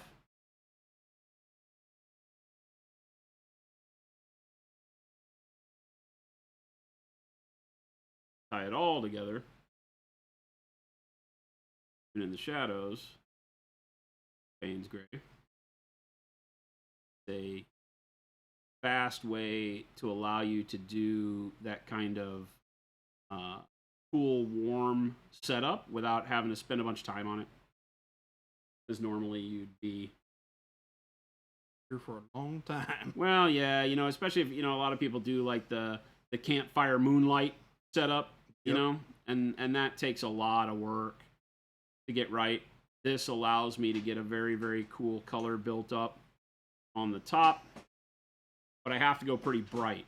So much like other forms of speed painting, right? We're setting our values. I just did all my values in color right? So all of my value is set with my dark flesh as my shadow, my brown gray as my midtone, and my red gray as my highlight. He's can take him. Yeah, Carter can take. And this is just very watered down. It looks like it's pretty intense, but as you'll notice when it dries, it's not going to be super intense. Did you guys already tell Avian that we do go to Gen Con? We do go to Gen Con. Yes. You do go to Gen Con. We will be at, well, those 2 guys will be at Gen Con. True. With Jabe and Jill. new guy Phil. Oh, just Jill. Yeah. Jill, yeah. Jill. Or We were like, where's Jill? Looking around for a what other woman. name did we come up with for Jillip. Jillip? Jillip. New guy Jillip. New guy New Jillip. guy Jillip. Man, I really love how that sculpt is taking that brush. Oh yeah. That's actually really, really nice. Yeah, one of the things that I try to look at is, one of the things that we're really focused on with our gaming miniatures as we develop. For those of you that don't know what I'm painting, this is a nameless heavy infantry as of yet for our game that's in development. And we did a smattering of miniatures from 2 of the factions that will be among the first 6 factions released in the game. And to test our design philosophy. Because we're a paint company. We're a hobby company. We're not a miniature gaming company necessarily. We just have a lot of background in it. And as we embark on our first game that is strictly based around miniatures and do all this stuff, we wanted to make sure that we had a good medium in between, you know, detail, because you hear me bitch about details all the time. Right? Not just you. Too much crap on the model, right? And so in order to avoid that sometimes, you know, you just need to tone down the art, is the reality. But, you know, as you can imagine, you can tone down the art too much to where you have a uninteresting sculpt. And you can alienate the artist all together, right? Because it just... And so what we're trying to do here is find a way to meet in the middle. Get good detailing, posing, and such that bring the model to life. Make it retain paint in a way that is good. So that's what you'll see us playing around with as we go through and paint these guys on stream for the first time. Yeah, I was about to say, this is the first time this model or any of these models have gotten paint on them. Yep. Which is really cool. It's exciting to... I bet it's got to feel good to have something you've created like this, like, get some paint on it. Yeah, I'm always stoked to do these. We did the whole, like, Mud 11 paint party. And we had a blast going through and painting those. And the same concept applied there, albeit, you know, they were just one-off models. So if they had a little bit of intricacy to them, I wasn't as concerned. Here, because these are, number one, going to be made for production, you know, obviously I'm concerned from a production aspect. Can we get them made and have them look good? And a handful of you guys out there that have these. We sent 3 or 4 sets of these out. 3. 3 sets of these out. Mm-hmm. Some lucky winners during our birthday stream got their hands on them. Excited to see what people do with them. And I figure that Jordan's July Discord challenge to paint a monster be a great way to come in and do that. I was thinking, like, I really want to paint a monster, but I don't really have a monster. I was like, I have a monster. You have a monster. Technically, I mean, It's right there. big ass humanoid rhino carrying a plasma cannon feels pretty good to me. Speaking of, we should A probably sunburst cannon, I should say. talk about the end of the July challenge, when that's going to be, when we're going to be talking about. Oh yeah, go for it. We are going to be doing that. It's going to be ending the 31st, which is next Monday. And then either myself and Jason will be going over winners for that on Tuesday. Depends on how busy you. Yeah, it's gonna get down to the crunch of Gen Con, right? Yeah, So, because but literally one way or the day another, before. one way or another, we want to do it before we leave. Otherwise, it won't be until like the 9th. Yeah. And we'd like to be able to get the July one up and enjoy your works from that, and then also get you ramped up on August. Yep. So that we're not far behind the gun. We don't like when the conventions interrupt our normal flow of creativity around here, so we'll try to get as much of that done and pushed out to you before we leave. The funny part is we're gonna run it. And then Yeah. again, Because of Nova. and then again in September. Are we? Well, yeah, because of Nova. Well, yeah, That's the end the of August, September, challenge. yeah. We don't have anything.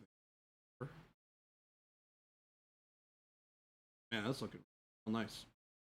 Avian, Jason and I have never been to Gen Con, but Jordan has. I was thinking like 3 times as big as Adepticon. I will need to hear how insane it is. Adepticon is probably the correct size for me. I assume Gen Con is, well, 3 times as big. Yeah, if not more. Attendee wise, probably about 4 to 5 times bigger Yeah. than Adepticon, but it encompasses a larger portion of our Yeah. industry. Correct. Not So just in terms miniature of like proportional, Adepticon is bigger in its draw for a smaller portion of the industry. Because I don't know that Gen Con pulls as many people interested in mini wargaming as Adepticon does. Does that make sense?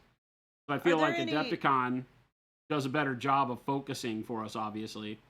But Gen Con's going to be the bigger convention. Does Gen Con have like It's all the gaming tabletop events? RPG. Huh? Does Gen Con have gaming events like tournaments and stuff? Yeah. Oh, okay. Yeah. I know they have a lot of painting classes, but Yeah, they Yeah. do. They do tournament play and RPGs is the big thing. there's not as much focused.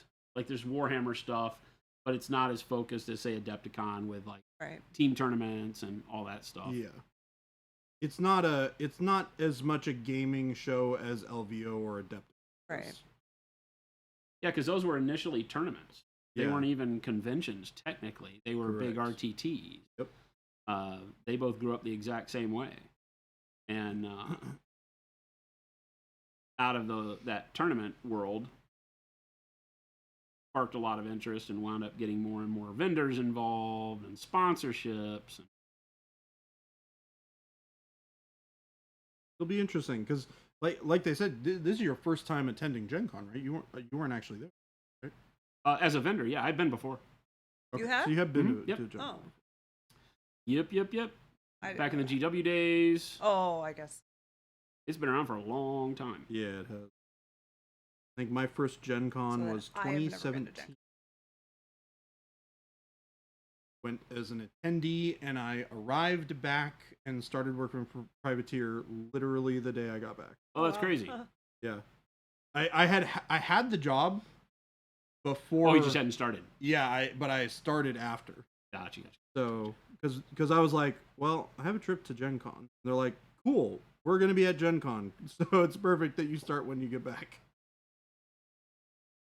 I really like that. That was a good way to get like a more cool, yeah. like rhinox hide kind of, rhinoceros elephant skin. And it didn't notice how, because I ran the wash so thin, we didn't really overtake. It's scary to think about doing a bluishness over your red, but notice how it didn't really alter the dark flesh color that much because it was so thin.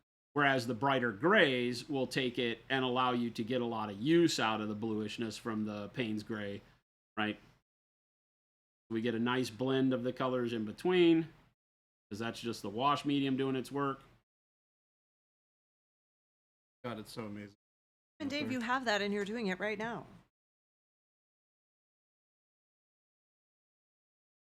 You would like the position of professional paint watcher, please? Well, he's not technically a pro. Nobody's paying him. Well, maybe somebody's. If you're at work, you're a professional paint watcher right now, technically. You could add that to your resume. My boss didn't know that this was what I was doing. But this is what I was doing. But this was what I was doing. Jason gave me permission. What? Route the Great said Gen Con or Adepticon if you can only choose one a year as a hobbyist. Adepticon. Adepticon by far. Not even a question. Yeah, because Adepticon captures everything you want or could possibly want about the hobby, minus some of those bigger cool mini or not platforms, or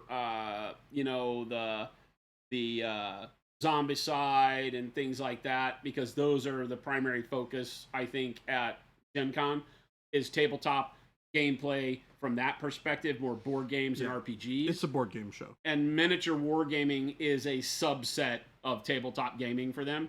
Adepticon, it's miniature wargaming all the time, and the subsets are as people that just do more board games with miniatures kind of show up, but they don't take over. They're like in small corners and stuff. Not that they don't deserve a place. I'm just saying that if you are a hobbyist, Adepticon is going to have more classes focused at a higher level, or at multiple levels. I can't say higher level, but at multiple levels for beginner to very high-end painters. Of course, with the advent of the Golden Demon coming back to Adepticon for however long that's there, you've got a big Golden Demon competition there, as well as individual paint competitions from people like Atomic Mass, which was really cool to look at this year. Yeah, they had some cool stuff. So yeah, there's tons of really neat stuff at Adepticon. It just feels like it's made for you as a hobbyist. Yeah. Gen Con does not. Gen Con is a really neat thing. It's like the difference between going to your local comic book convention and traveling to San Diego Comic-Con. Yeah. They both are focused around the same group of people, but San Diego Comic-Con is not a Comic-Con anymore. It is something else. It is That's an so expose of nerddom. Yeah. Right? Because it's as much cosplay and performance art and all of that as it is about comic book. As a matter of fact, the dealer area at San Diego Comic-Con is probably the least important part of the con anymore. It's about the movie announcements and the releases in the industry for Hollywood and authors and things like that, which is cool. But like you go to a regional Comic-Con here in Phoenix, right? And it's going to be like comic book vendors and artists that, you go sit and talk to. And that's still at San Diego Comic-Con. just at a much weirder disposition. Player J says Canadian discrimination as usual. I mean, blame Canada. Blame Canada. If there's a problem, it's Canada's fault, and so the rest of the world just has to kind of sit back and go, I mean, you'll get the paint when you.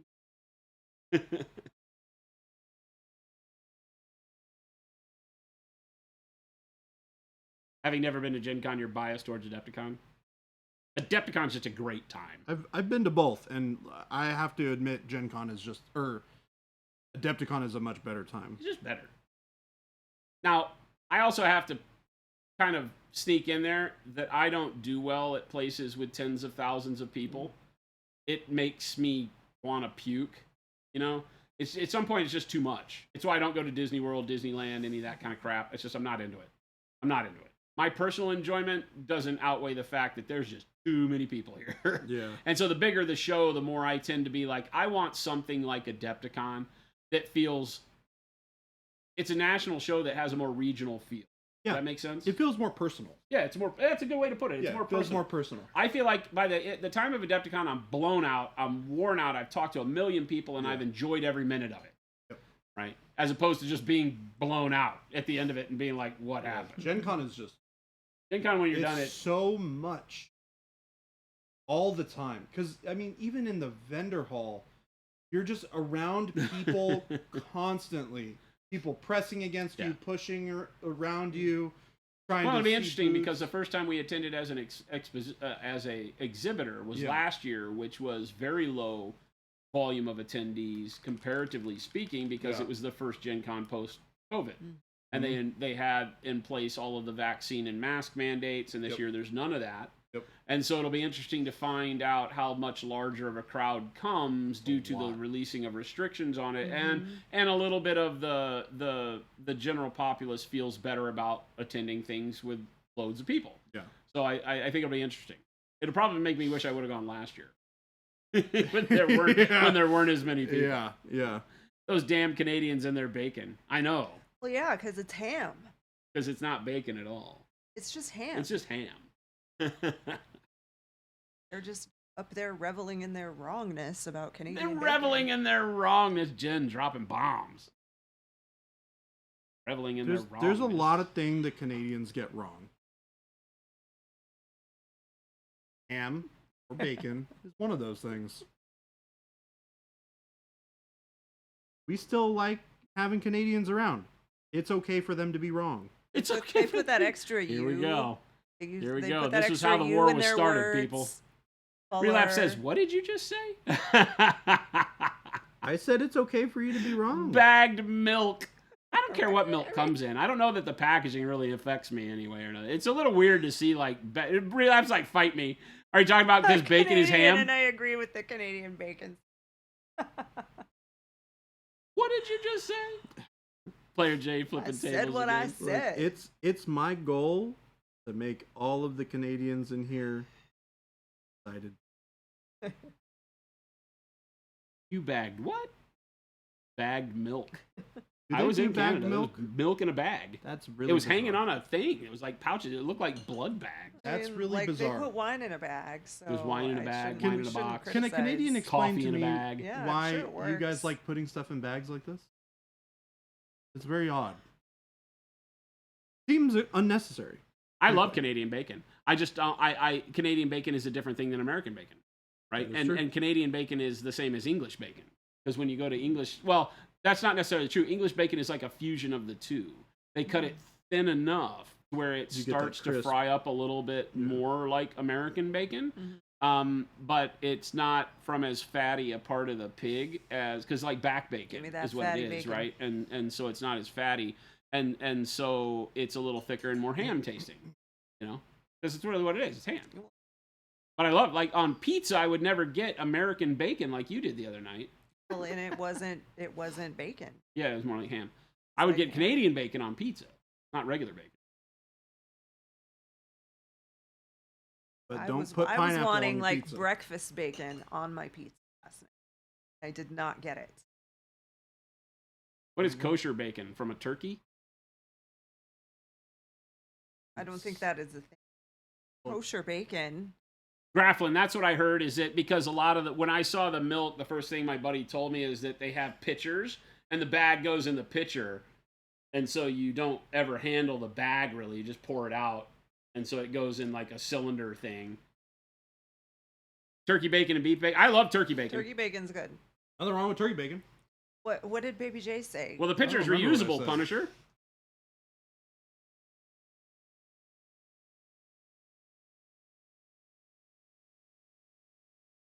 Relapse says, there are two things I hate. People who think they know bacon and circus jugglers. And I don't see a circus. What?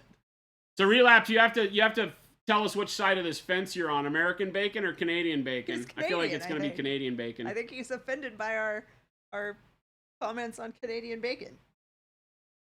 Look, it's not bad. I'm gonna eat it. It's It's just just not not bacon. bacon. A fruit and meat combination that turns pizza into a flatbread. Correct. Oh yeah, I said it. Yeah, Oh, you cannot put pineapple on a pizza. In my part of Canada, we 95% use carton milk. 95%. I had pineapple Human on Dave my loves pizza Scrapple. last night. You're just wrong, Human Dave. Scrapple makes my stomach crawl. I can't do it. Scrapple? Scrapple's everything that's left over when you're done butchering an animal that's fallen on the floor. Oh. They scrape it up with a broom and a dustpan and fry it. That's scrapple. It's also in Scotland known as haggis. Or like, what is it? Blood. Something like that. Ugh. Human Dave. Scrapple's amazing.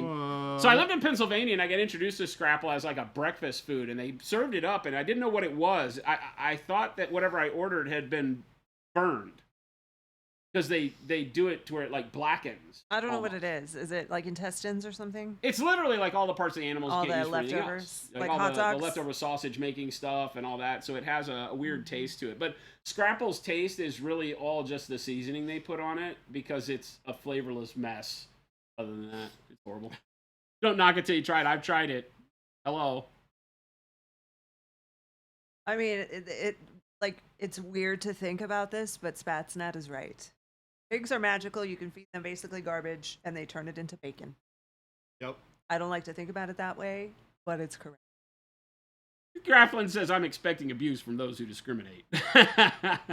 Yeah, Grafflin around here, all you'll hear said is that as soon as you start putting things like pineapple onto a traditional pie, it then becomes a flatbread. No, that's not all you'll hear around here, because All I that matters. get pizza with pineapple on it.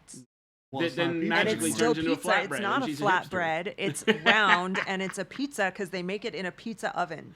I like Spatsnat. Pigs are magical. You feed them garbage and they turn it into bacon. I just said that. I said it's not a pleasant way to think about it, but it is accurate. Next, they're going to say Clamato juice is gross. I love Clamato juice. What is clamato juice? Exactly what it says. Clam tomato Clam juice. tomato. Oh no. Oh, it's amazing. I love Clamato.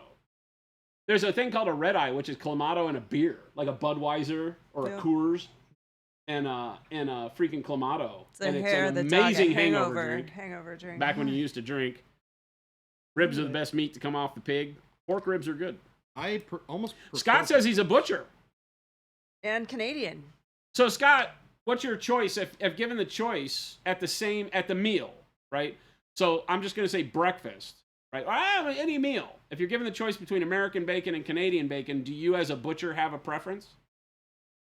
And I know a why lot is of it people that choose American Canadian bacon or English style bacon because it's less fatty.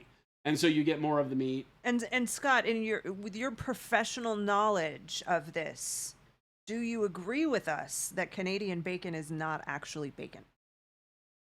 If it has to have a preface to it, It has the adjective in there. yeah. If it has to have an adjective, it's not real bacon. It's just bacon-esque. It's bacon adjacent. Bacon adjacent. Grafflin says, see, the lady here has pineapple on her pizza, and you have it on good authority that women are always right. I've been told that, too. I have that same 3x5 card we got when we were young men. Route, I don't put ham on it. I lost mine. Yeah. I kept mine in a wallet somewhere and then it disappeared randomly one day. I actually tried to put a pork product on my pizza last night with the pineapple, and I was disappointed. I did not like it. That's because you had the. Regular bacon from the No. belly. Yeah. Canadian bacon, as you guys call it, is back. That's what I said. It's back bacon. Made out of the loin and much leaner. Yeah, it's good. But yeah, exactly. Breakfast is for animal fat. Yep, exactly. See? We have a Canadian butcher that just put positivity to everything I was spinning there. Relapse. All bacon matters. Okay, I'll go with that. I'll go. Relapse says all bacon matters, and I will go with that. But I am like bacon without the adjectives, right? Without the Is adjective. where you want bacon. Like when you think bacon, that's what you want, right? The other stuff is ham because it is leaner and it does have the ham taste, right? But it isn't going to give you that like annual sodium intake you need and that belly fat frying. I want right? the fat in my bacon. That's how it gets so crispy. Relapse. I'm gonna blow a freaking gasket. We got a bunch of table flipping Canadians here, folks. This is how the war started. Jason is mostly correct. I'll take mostly correct. That's the best I've ever been. Can I have mostly correct for 200, please? That is the best I've ever been. If I'm ever 100% correct, we're doomed. I'm gonna remind you of this. You can't fix a sometime. hangover with Canadian bacon. No good story ever started with Canadian bacon. Relapse, I will concede once, just once. I love you guys. I love that this is where our painting streams go more often. Yeah. Why are we? Hi, welcome to Monument Bacon and Butchers and everything except hobby products at the beers. It's so funny. You guys are ridiculous, and I love it. Private Snafu says pineapple and ham is called a Hawaiian pizza. No one seems to remember that. Also, Oh, no. an adjective necessary, which disqualifies it. That's why I just say flatbread. I don't need adjectives. I don't need to pigeonhole stuff like that. Like, subgroups. It's like there's pizza and there's flatbread. Flatbread is a more worldly experience than pizza. Pizza is very limiting, right? If you want to be a broader thinker, enjoy flatbread because it allows you to put everything on there. I enjoy going to that wine place that we used to go to, Postino, and you get a flatbread that has like brie and apple. That's bruschetta. That's not a flatbread. Whatever. They had a flatbread that did it too. Yeah. Yeah, you can get the bruschetta, but they also had the flatbreads that you can get. Or maybe I'm thinking of someplace else. But the same thing, where you could get, because you got the jam and the brie on a flatbread, and you can do that. And you can feel like it's sort of pizza. And that's fine. There's nothing wrong with that. Don't feel bad. Can we get Monument Bacon? I don't know. Scott Radom, you got any vacation time coming up?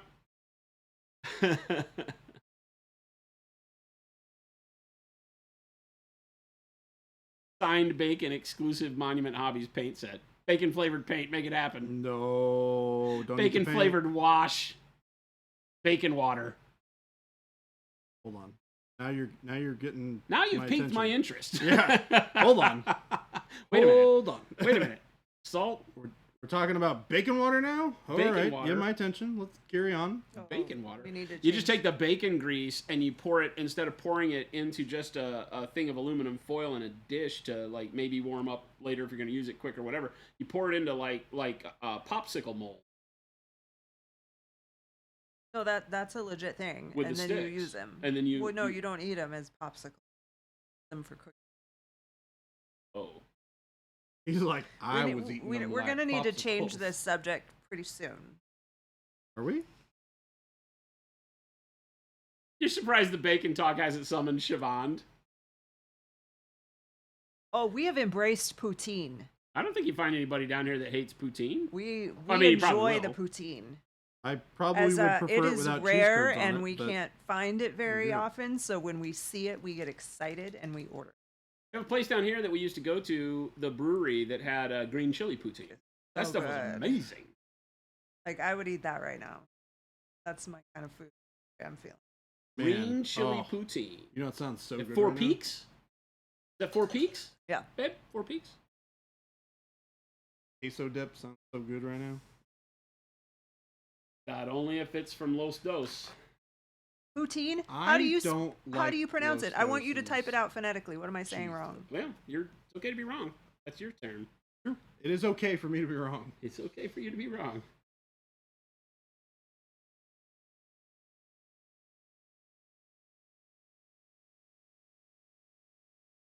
Had American poutine. No, that's not how you poutine. say it.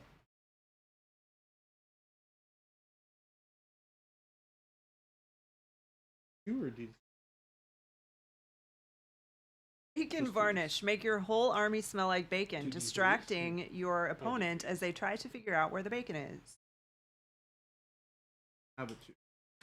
One. Graflin, that's how I've been. my two Thank ones and you. two threes. Player How J did I is have trying to twos? sabotage us. We gotta figure this out.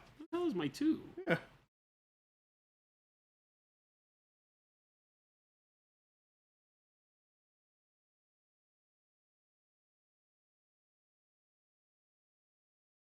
Well, Player J, that explains a lot about you. Uh-oh. What do you say? Uh-oh. That he was born in. So first of all, he's trying to sabotage us into saying poutine wrong. He's trying to tell us it's Putin. Putin. And then he's explaining it because that he was born in French Canada, which isn't even a place. I mean, Don't tell Quebec that. yeah. Well, it's called Quebec. It's not called French The Canada. Quebecois. Les habitants. Scott, I like your Scott. I like your style. Said now you're saying it fine. Poutine. Only the French up here pronounce it poutine, and they can take a hike. Dang. Welcome to the other 90% of Canada. Yeah. English Canada pronounces it that way, and we outnumber the French. Oh man. I love And how, this is how I love the how other when you war talk to started. Now they're Canadians, turning on each other. when you talk to Canadians, they're the quickest to turn on each other is when it comes to the French.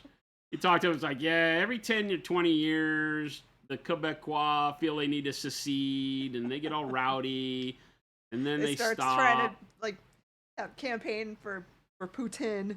For Putin. They carry signs. It's Putin. Why do you guys want Putin? Those are very unsanitary. You guys are gonna sound like Russian sympathizers. Oh. Oh dang.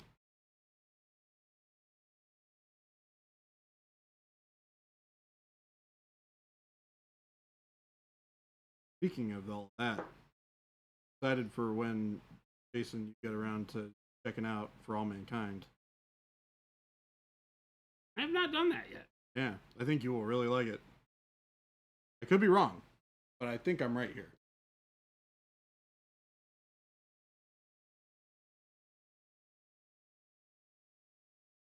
A good bit of alternate history. Might even say it's a great bit of alternate. You live in Alberta and you always pronounce it poutine. Quebecois separation has been a thing since the British beat the French in Canada. I know it's been around forever. Buddies I grew up playing hockey with were always about that. They were like, oh God, here we go. We had a French girl and her father played in our men's league. He played in our men's league, and she was an exceptional hockey player, and her dad was no slouch, and they were always having a lot of fun. The whole French Canadian thing. Real Canada speaks. Scott said you should Google provincial equalization payments, and you'd find out quick why the western provinces don't make a lot of time for Quebec. Dang. Stop at Quebec.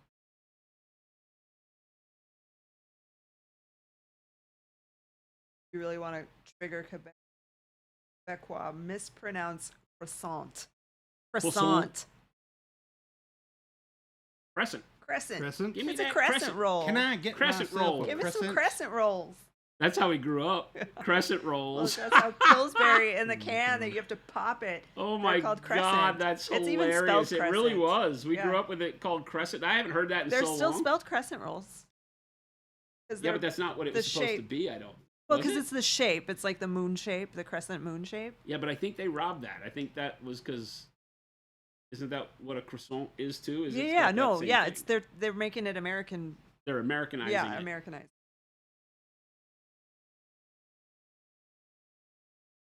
Croissant. Awesome. Brought the great. I still eat and make them to this day. The Crescent crescents. rolls. Crescent roll. Is this like an Why actual is it thing? scary to Yeah. open that container? It's very like it's you get a moment of like, is this gonna explode in my face? Oh, the pop. Yes. Yeah, the see? pop Ra- biscuit Ralph containers. said I Those get things are scared scary. Every time I have to pop those cans. Every time. Are you talking about the ones that are like accordion? The like the Spiral Pillsbury biscuit Yeah. containers Yep. and the crescent cinnamon rolls.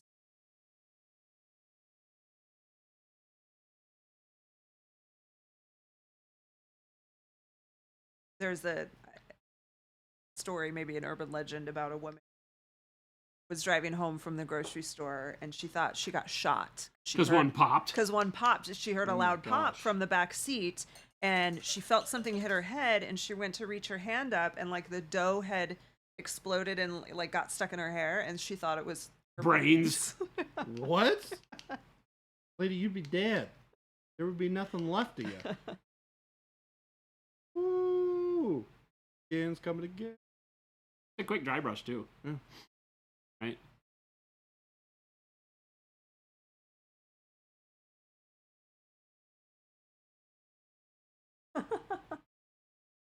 For I'm fun. definitely doing this oxidized bronze on this whole army. It's gonna look really. Yeah, it should. And this guy doesn't have a lot of it. A lot of the other models have a lot more. Yeah, the problem with that model is that it's all raised ridges. Yeah. And so the effect isn't as good like we were talking about Yep. earlier. It needs to Yep. have a lot more flat panels for it to really come along. Looks good though. Scott Radom said, for fun, Google a hockey highlights of an old player who played for Montreal, a guy named Bobby Smith. That's the most English name ever. You have to hear the meal they make out of that name to make it sound French.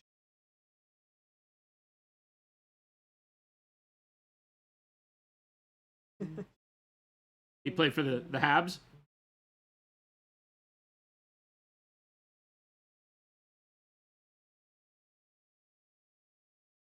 Had to Americanize Or the it Nordiques. as Crescent because silly Americans can't spell cross. Cross.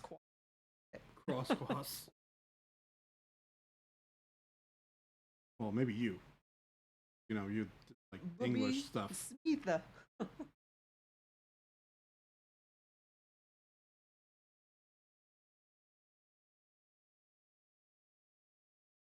Spelling could use a little bit of love and tenderness.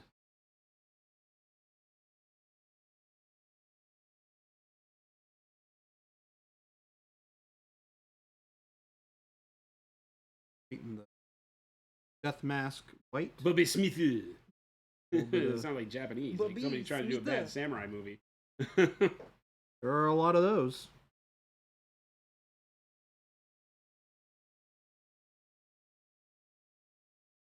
They're hilarious.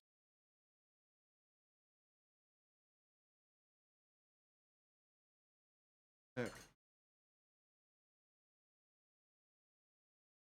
Pop biscuit tins are always like a good one as soon as you peeled the paper halfway. Pop. Yeah. But when it didn't was when it got stressful. You're like, Hmm. so you get like a Because they butter tell knife and you you to- rub it along the edge for a No, second you until it smack pops. it on the end of the counter. I've That's heard why- that. You just hit Oh, it. Yep. That's what I do. I peel the paper off and then hit it on the Along the edge on the corner. yeah. Yeah.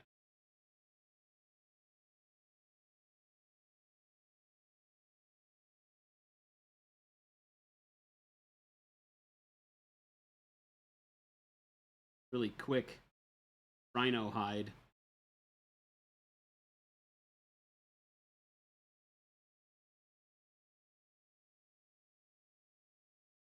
Got such good texture. Yeah, the model's a lot of that, right? The model has really good. That's why I wanted to dry brush it to see how that texture comes out on quick techniques like that. But all the wrinkles and the texture in the skin is all just in the Yeah, sculpt. that's awesome. So makes it easy. Again, if you have comfort with exact or with more detailed techniques, you can make any model look good. It's really for those when we want to get it done quick that the model has to really withstand the test and be able to show you something. Human Dave, the one that Jason is painting is one of our upcoming models. Jordan, what are you painting? I am painting a Strategos from Conquest. one of their like limited edition releases when the faction first came out. It's an alternate sculpt of the. It's actually less cool than the regular one. Is it really? Yeah, you should see the regular one. It's really cool. He's got a big like rectangle shield. Huh. He's a cool looking model. This is very cool. The other one is cooler. But they both have like the lion head, which is a very uncommon thing to see on the army. A lot of it's just like plumed helmets and like death masks and bronze armor and stuff like that.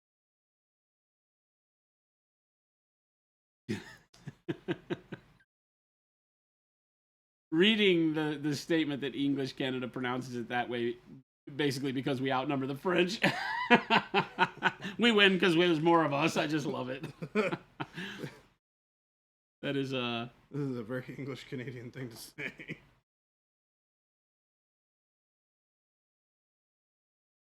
You Canadians are great. All of the Canadians that I know are fantastic.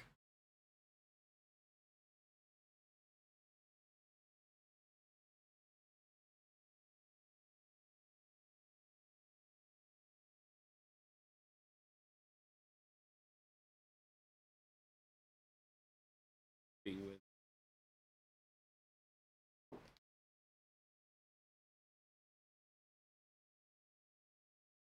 sales.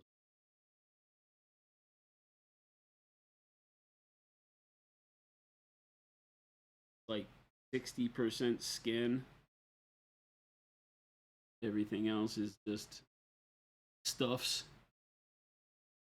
cables, solar panels.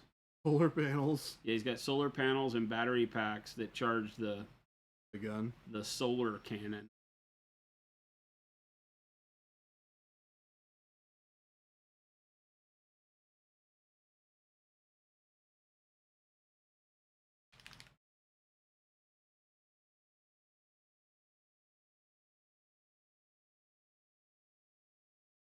Makes more sense when you read about the actual faction, because this particular faction Oh, yours? lives and worships in the sun. Looks pretty good. Since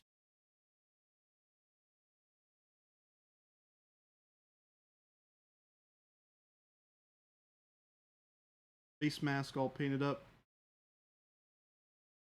All the straps. Good.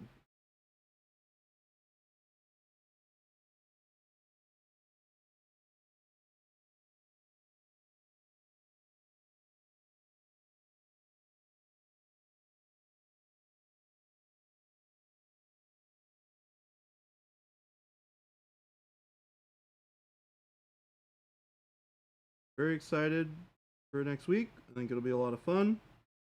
FinCon? Yeah, it'll be a crazy experience. I'm not looking forward to being gone. Yeah, I don't like that I can understand. kind of over traveling. Got the FLGS partners that we work or that carry our products in Canada. They don't buy it directly from us, so we don't know if which stores are bringing in the.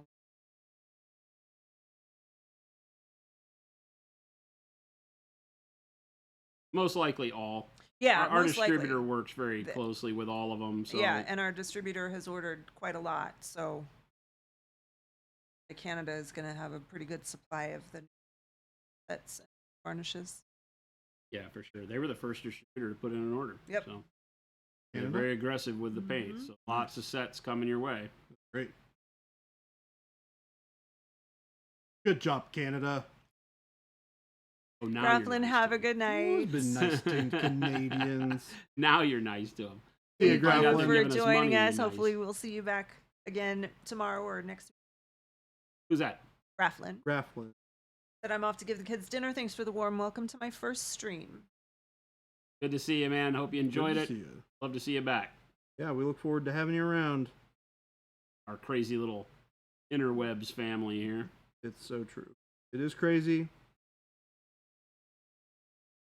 More than just a manufacturer of products, we're a manufacturer of love and fun. Aww. See? And weirdness and craziness. You can't forget that too. Got a little bit of that. Rathlin, be sure to join our Discord if you haven't already. Thinking for you. Yeah, you get all the updates, all the cool things. A lot of Sometimes you the get some sneaky updates. A lot of the hooligans here in chat are also over in the Discord. So it's a pretty fun place. There's a place. It is a place. It is a place. Fun's strong terminology. I'm just kidding. It is super fun. Brad the Great said, don't all Canadians have a head that bobbles at the mouth, or was that just South Park's creative take on Oh it? my god. Terrence and Terrence and Philip. Philip. Not new guy, Philip? I don't think he's Canadian.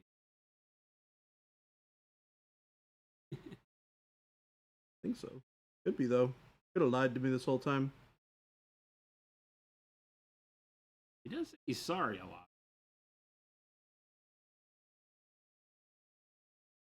Be eternally nice, though. Super polite all the time. He was a Marine, so always borderline. The Marines allow a Canadian to join? No. Probably not.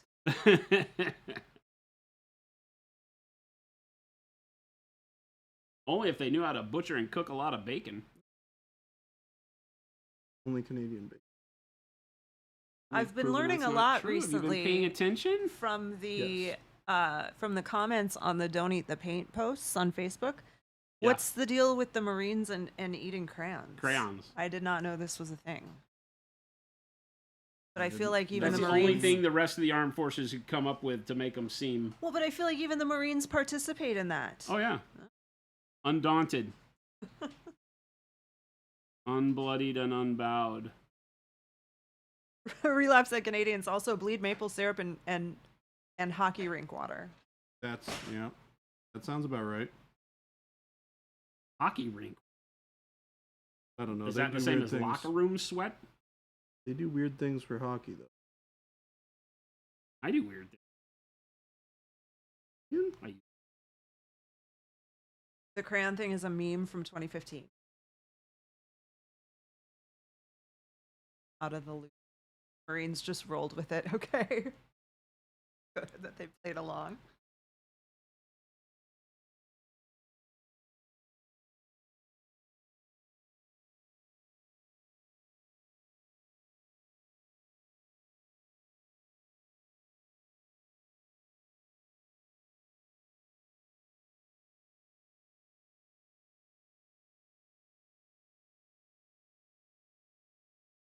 Paste and crayons, or just paste? And somehow it turned into crayons? Not taking the time to Google. You got a lot of weird rituals.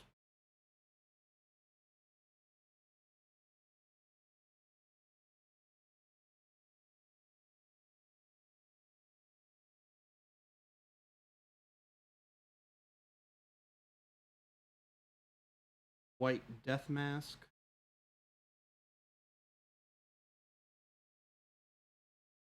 Heat. Dark bronze.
As I paint this guy, I have to bite my tongue because I want to be talking about the game Oh. the whole damn time. Maybe I shouldn't have done Can't this. do that yet.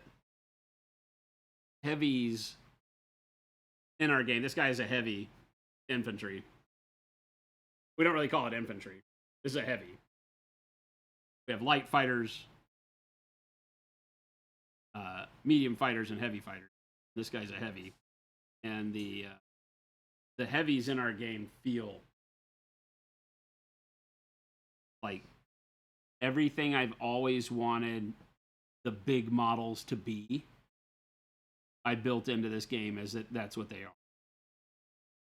They are hard as hell to remove from the board. And if they get into your lines, you might just lose the game. Don't have lines anymore.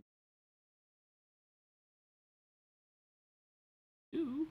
But you won't. when Oh they yeah, get yeah. in there. If the heavy gets into you, Yeah, they're you not just- going to be there much longer. Yeah. If they get into your backfield, you just kind of lose. Unless you have a heavy back there and a really good strategy and game plan worked out. Yeah. You have to really, really play around the enemy's heavy. The way the points work out is you're limited in the game. There's one faction that can take 4 heavies. Most factions would be limited to 3, and that would be all you'd have. You'd have no support units if you took 3 heavies. So it balances itself that way. 3 heavies, while being very brutal, will probably never survive into the enemy. You might get 1 into the enemy. Have no support, it'd probably be a bad.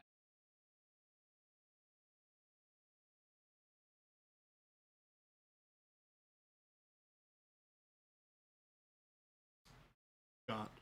You guys are dipping your toes into the game space? Cool. Army scale, skirmish, spill the beans. That's what you're seeing. This model is one of the ones from the game. This is from our one of the factions. The other showed off 3 models. Give you an idea of what we're playing around with from 2 different factions. So to go along with this faction, we have a kind of a, think of it as a what's that? Okay. We have a faction that is a group of humanoids that have had to, through circumstances of the environment on their planet, encase themselves in more and more protective layering to be able to survive. And their caste system is basically based upon those of higher priority and better skill in fighting, get better encasements, and live longer. Whereas the ones that aren't as good don't get the protection and wind up dying off quicker. So the heavy for this one, this gives you the scaling of the game. This is light infantry on the left, medium infantry in the middle there, and then, of course, the heavies, in order to give you a sense of scale. The heavies are heavies. Like, the heavies will kill everything they touch.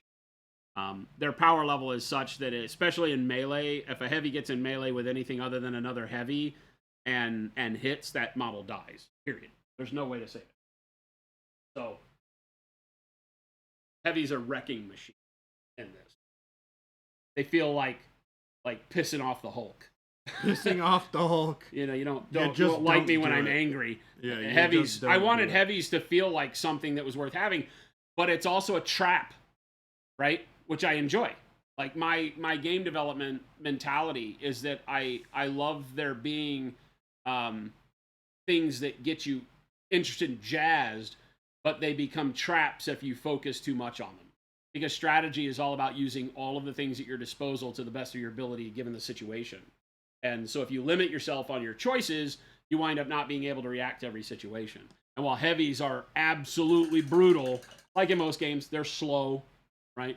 And they have drawbacks. There are a lot of the functions of our game that don't pertain to heavies. So a lot of the things that you would do during the course of your turn, you might be stuck with a lot of abilities to play that you can't really use because they're not for heavy infantry.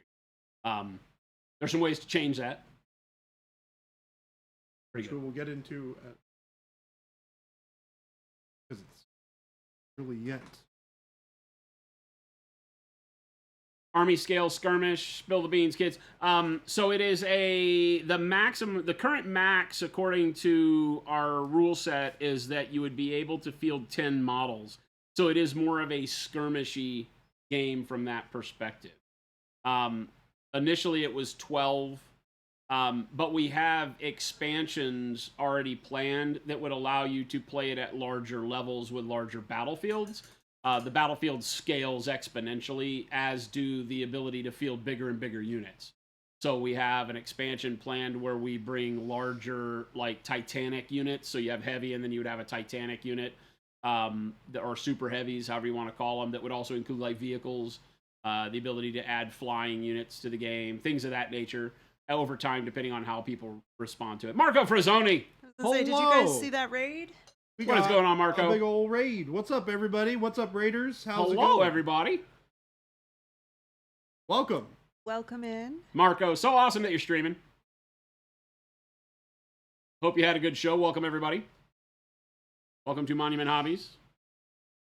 We are the makers of the wonderful Pro Acryl paint. If you are new around here, we have a new signature series coming up from the wonderful Matt Seshwis and Ben Comets on the way.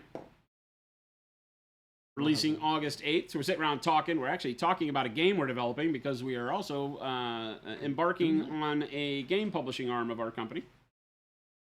About how long are the games from setup to takedown? Right now, when we've been playing the game, it has been, for people that don't know how to play, I would say we spend about an hour and 45 minutes to 2 hours playing.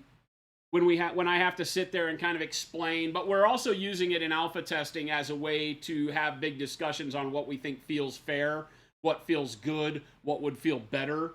Gameplay mechanisms are solid. The balancing right now is where we're focused. We're breaking abilities out per faction right now. And so a lot of the game timing is meant to be able to be played in an hour to an hour and a half max for a game. Initially, we wanted it to be a best 2 out of 3 game, but because of the expandability into larger size combats, we didn't want to do that. Because I think it feels funny if you play a game that's a best 2 out of 3, and then when you go to add bigger units and have more fun, you're now down to just a 1v1 play it at all loss. So we're just going to keep it as a 1v1 brawler to be the whole concept, because then that lets us expand freely into how we add units and respond better to the crowd feeding back. But initially, that gives you a concept of where we thought it might be for a playability. Like in a tournament scenario, it's fast enough that you can either play a lot of rounds, or you could set up a tournament to be best 2 out of 3 and still feel good. Because it is built that way. It's built to be something where you don't feel like after playing, like if you lose, because winners and losers are just a quantity in tabletop wargaming, we don't want you to feel like it was a waste of time. And a lot of times when we sit around here and play Age of Sigmar or 40K or something like that, and you spend 3 hours in a game, you kind of knew you were done after like turn 2. Yeah. You know? And yet you got to play it out, or you feel like you want to play it out. You're beholden to play it out. Sometimes it just feels bad to say, hey, do we really need to continue? Because then there's kind of a sore loser, sore winner component to it. And the person who's winning doesn't want to be... No, the person that's winning doesn't want to give up after the first turn most times, unless they just want to re-rack and play again. So this game is something that's meant to be speedy enough and brutal so that when you win, it feels good. And when you lose, you feel like I got you next one, right? I know what I did wrong. I know what I should have done. I got you. Let's go again. And it's not, you have time because you didn't just waste your night. I say waste. You didn't just spend your night losing, you know? Now, if you re-rack and play 3 games in 3 hours and lose all 3 of them, that's on you. I've done my part. Moon, do we need a new gorilla suit? We will have it for beta eventually. So we are hoping that right now we have another game that is in final stages of contracting from the developer, and we will be producing and releasing that one first. Our time frame on that one is to have it released fully by end of Q1 of 2024. Our hope is to have it over the holidays. But it depends on contract, and we have to finalize the rule book, and there's some things that are waiting on the contract being finished to get through it. That one we're really excited about. That one's going to have miniatures as a component for more artistic style. You know, so as we go through and we paint, you know, the Mindwork Games models, right? So Jordan and I have been working on the Mindwork girls. I'm doing Morgana Le Fay, and he's doing sacrifice. Yep. And as we go through and work on these, the initial game that we're going to be releasing is going to have 75 millimeter miniatures, much the size of Morgana here, to give you a scale. Let's put a Primaris Marine here, right? Oh, who scrolled up? I don't know. Oh, you did that. I didn't. Oh. I don't know. So we'll have 50 to 75 millimeter miniatures in scale for that game that are more avatars. You know, think about, in the way I liken it is to think about Monopoly. You have these avatars that really just move around the board. They're not a function of the game. They don't have abilities and things like that necessarily. In our first game, they do have abilities, but they don't have a movement. They don't have a spatial component to the game. Whether you have a miniature or not, you can still enjoy the game. We just like to consider it as better played with miniatures. You know, feels more fun with miniatures because you have this really cool physical representation of your fighters. But our first game is a tag team fighting game. So it's you'll have two characters and, you know, very strong, powerful characters. You'll pick their powers and go battle it out with your opponent. And that game, literally, if it takes you half an hour, you're learning. Once you get it down, if you're usually done in like 20 to 30 minutes. So it's a fast play, multiple, best 2 out of 3 kind of thing. It's a lot. We've been joined by half of the new guy Jillip duo. Hello. That's Hello. That's the Half of me the is here. Phillip We got part. the new guy. His The name's new guy. Jillip. Jill up. Jill. Jill. Jill, Jill. new Hi, guy Jill. New guy Jill. Marco, totally agree. The issue of long games, you say 40K AOS are not compatible with adult life. You have to make hard. that time, right? You have to schedule. And that's where the component for me comes in, is that if we decide, hey, Phil, you want to play tomorrow night? And it's like, yeah, so we got to determine what game are we playing. Battletech, Age of Sigmar, 40K, Heresy, Titanicus, whatever it is. You have to decide ahead of time what you want to play, and you got to get your army list together, and you spend a lot of time and effort into it, and all of that is fun. I love list building. I love thinking about what my opponent's bringing. For me, a bunch of my love of the game happens outside of playing the game. It's the thought about what I'm going to put together for the game. Of course, it's the building and the painting of the game, because I love building and painting. That's my thing. And then when I go to play, I think that compounds the issue if I get my teeth kicked in. Because of a rules thing, or just because I played poorly and wasn't in it, or my opponent got the jump on me with a gotcha. You know, all of that's part of the game, but it's still, no matter how you lay it out, it still can have a negative component to it because of the time outlay, right? And so what I'm trying to do with the games we develop here is find a way to where we can get together, and yeah, we might say, hey, you want to play on Friday? Sure. And then we get our armies together, we do our little secret stuff in the back. I'm really going to get Phil this Friday, and he's doing the same thing with me, and we go through the whole thing. We build the models, we paint the models. This is one of our models that we have coming out, our big Rhino with the sun gun. And so you put your army together and you get it all, and it's all sneaky, and you go out and you show your army at the last minute before you play, and you're like, ha, eat that. But when you play, the speed of the game is brutal. It's fun. It makes sense. It's highly tactical, so it feels like you can get better as you play more, because there aren't as many gotchas that you go, wow, that's a dumb rule. At least we hope not. That's our build, is that it's a gotcha that's like, oh, crap, now I know how to beat you, right? Yeah. You won't do that to me twice. And then it's up to you to learn and get better. But when you get done, if you've played for like an hour, hour and a half in the game, you really can, what I call re-rack. You can just do it again, set up. Here, let me play on your side, you play on my side, let's go again. And it feels, I think, a little bit more worth your investment and the value that you take back from it. You leave the game going, what am I going to do next time? How am I going to change my list? Yeah. Because in our game, the thing that I love the most right now is that I always feel like I can come back and do better. There's never a point where I feel like I have to switch armies. There's never a point where I feel like I did the wrong thing. You know, that because I love this army that had this Rhino in it, now I'm screwed because my rules suck. You know? Yeah. Because a big component for these games too is that I love orcs in 40K, but if their book gets nerfed, or they don't get a codex for 2 years, I feel like they're not fun to play anymore. You know? Yeah. So we're really trying to make it to where the army is always what you want it to be, which I know sounds like a big silver bullet thing, but I think you're going to enjoy what we've come up with. And that the time outlay for the game is spent in ways that seem really valuable to you, because as adults, we don't have all the time in the world. We work, we take care of family.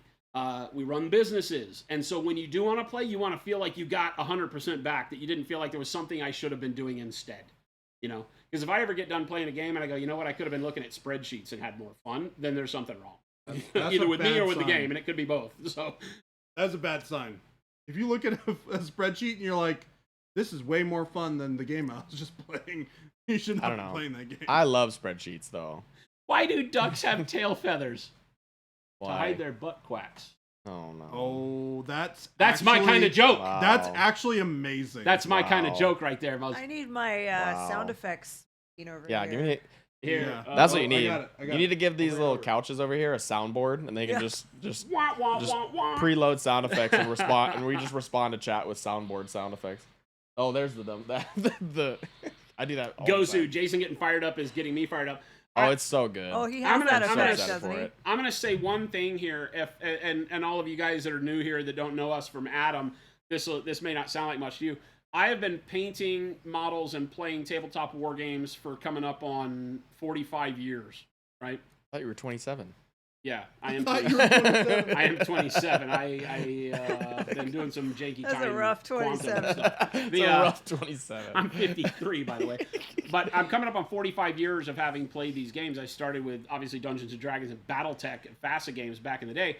And one of the things I've always kind of drifted towards is the hobby side, because the gaming side never felt as valuable as I wanted it to for my time outlay. As I got older and older and older, it just was like Marco just said, there's just not enough time for it, you know? So we paint the models, we have the fun, we're a big component of the hobby, but I've always still watched the guys play and been like, I really want to enjoy, like, we have Friday night game night here at the office, and there's a lot of times where I just sit and watch, and because I have more fun socializing and talking about the games than actually playing the games, because I'm not invested in the same way. that's actually I can kinda heckle funny. from the stands and have more fun than me sitting and braining my tactics and getting really, gritty into the details and then losing, or feeling like I beat my opponent to crap and he didn't have any fun or whatever, right?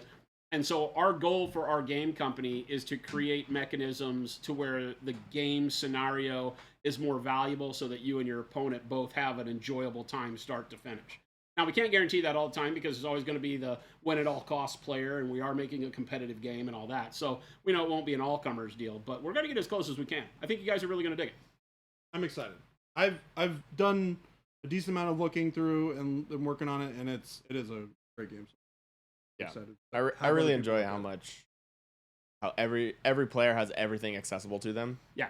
For it, I think that's the big thing, because I think a lot of the feels bad for me when it comes to like 40k and AOS is like you go against that one army that has that one little shenanigan rule that only they get, and you're just like, well, I can't do anything against that, or Well, there whatever. is some of that, because the archetype play for There each is. faction will allow that faction to have access to list building in a way that Totally. you may not. But I think where I'm going with that is more of like, if I wanted to then play that list, I'm not having to go spend $700 to go play Right, that list yep. and buy all those models. Like Yeah. I can just be like, oh, I just need to get that part of that army over there, and boom, like I think this I is have fun. it and We're can play it. teasing you with some of the high-level rules here, so I hope you. I'm you trying. enjoy I'm this trying chat. to not give away too No, much. but this is. I love doing this. I was just sitting Yeah. here saying I'm painting a model that is for the game, and what we're doing with this guy, so you can know.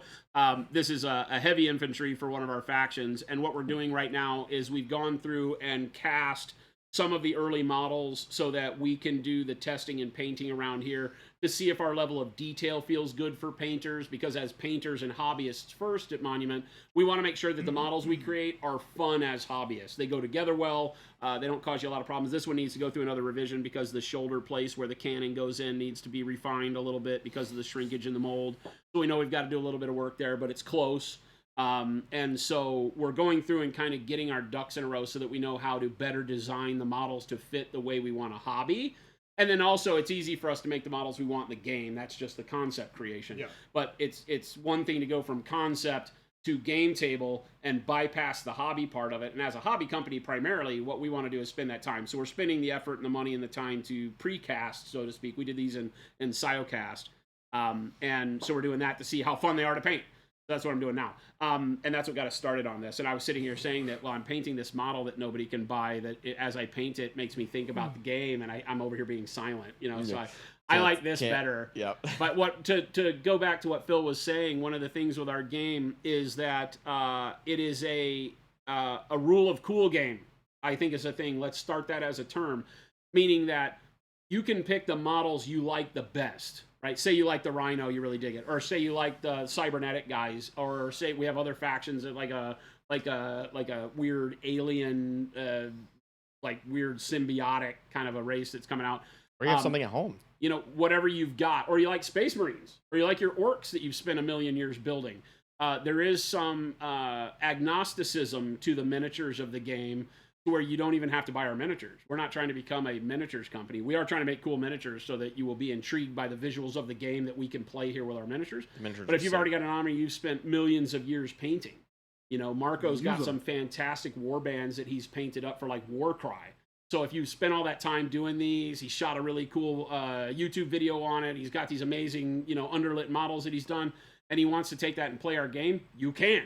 Because the rules are only based on the scale of the model. So some of your models may be forced into slots you don't like based on their scaling, but that really doesn't matter, because every model has the ability of its class, regardless of what it's modeled with.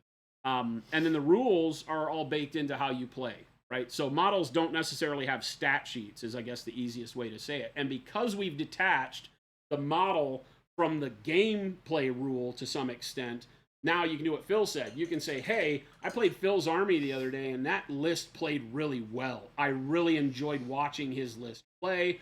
It feels better for my style of gameplay and where I think I would have fun. You can, right now we're targeting like $25 to $35. Yeah. For the cost of like a cheap codex, basically. Yeah, even really cheap, a half price codex. You can go buy that army. Right? And then you can use the same models you were already playing that you loved, because generally we don't buy models we don't like unless you're a win at all cost type player and you're like, you know what, Seraphon are winning. I hate Lizardmen, but I gotta win. You know?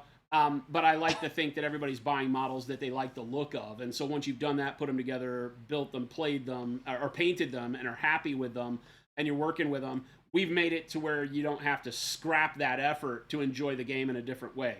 Not only can you alter the rules within a pretty broad range for the faction you've chosen to make it play, and initially you'll be able to play in what is primarily about 3 different ways per faction.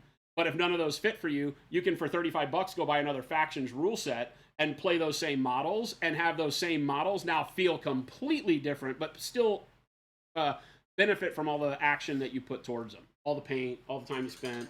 So I think you're going to dig it. I've very much enjoyed it and want to continue to play it more. It's so fun.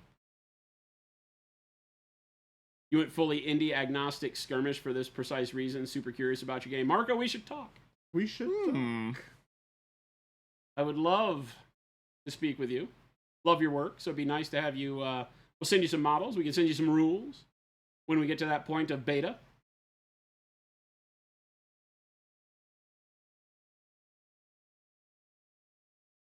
Hype for these samurai style guys and the robot looking ones, Gosu. Yeah, the cybernetic guys, I've gone with kind of a weird robotic Bushido for some of them.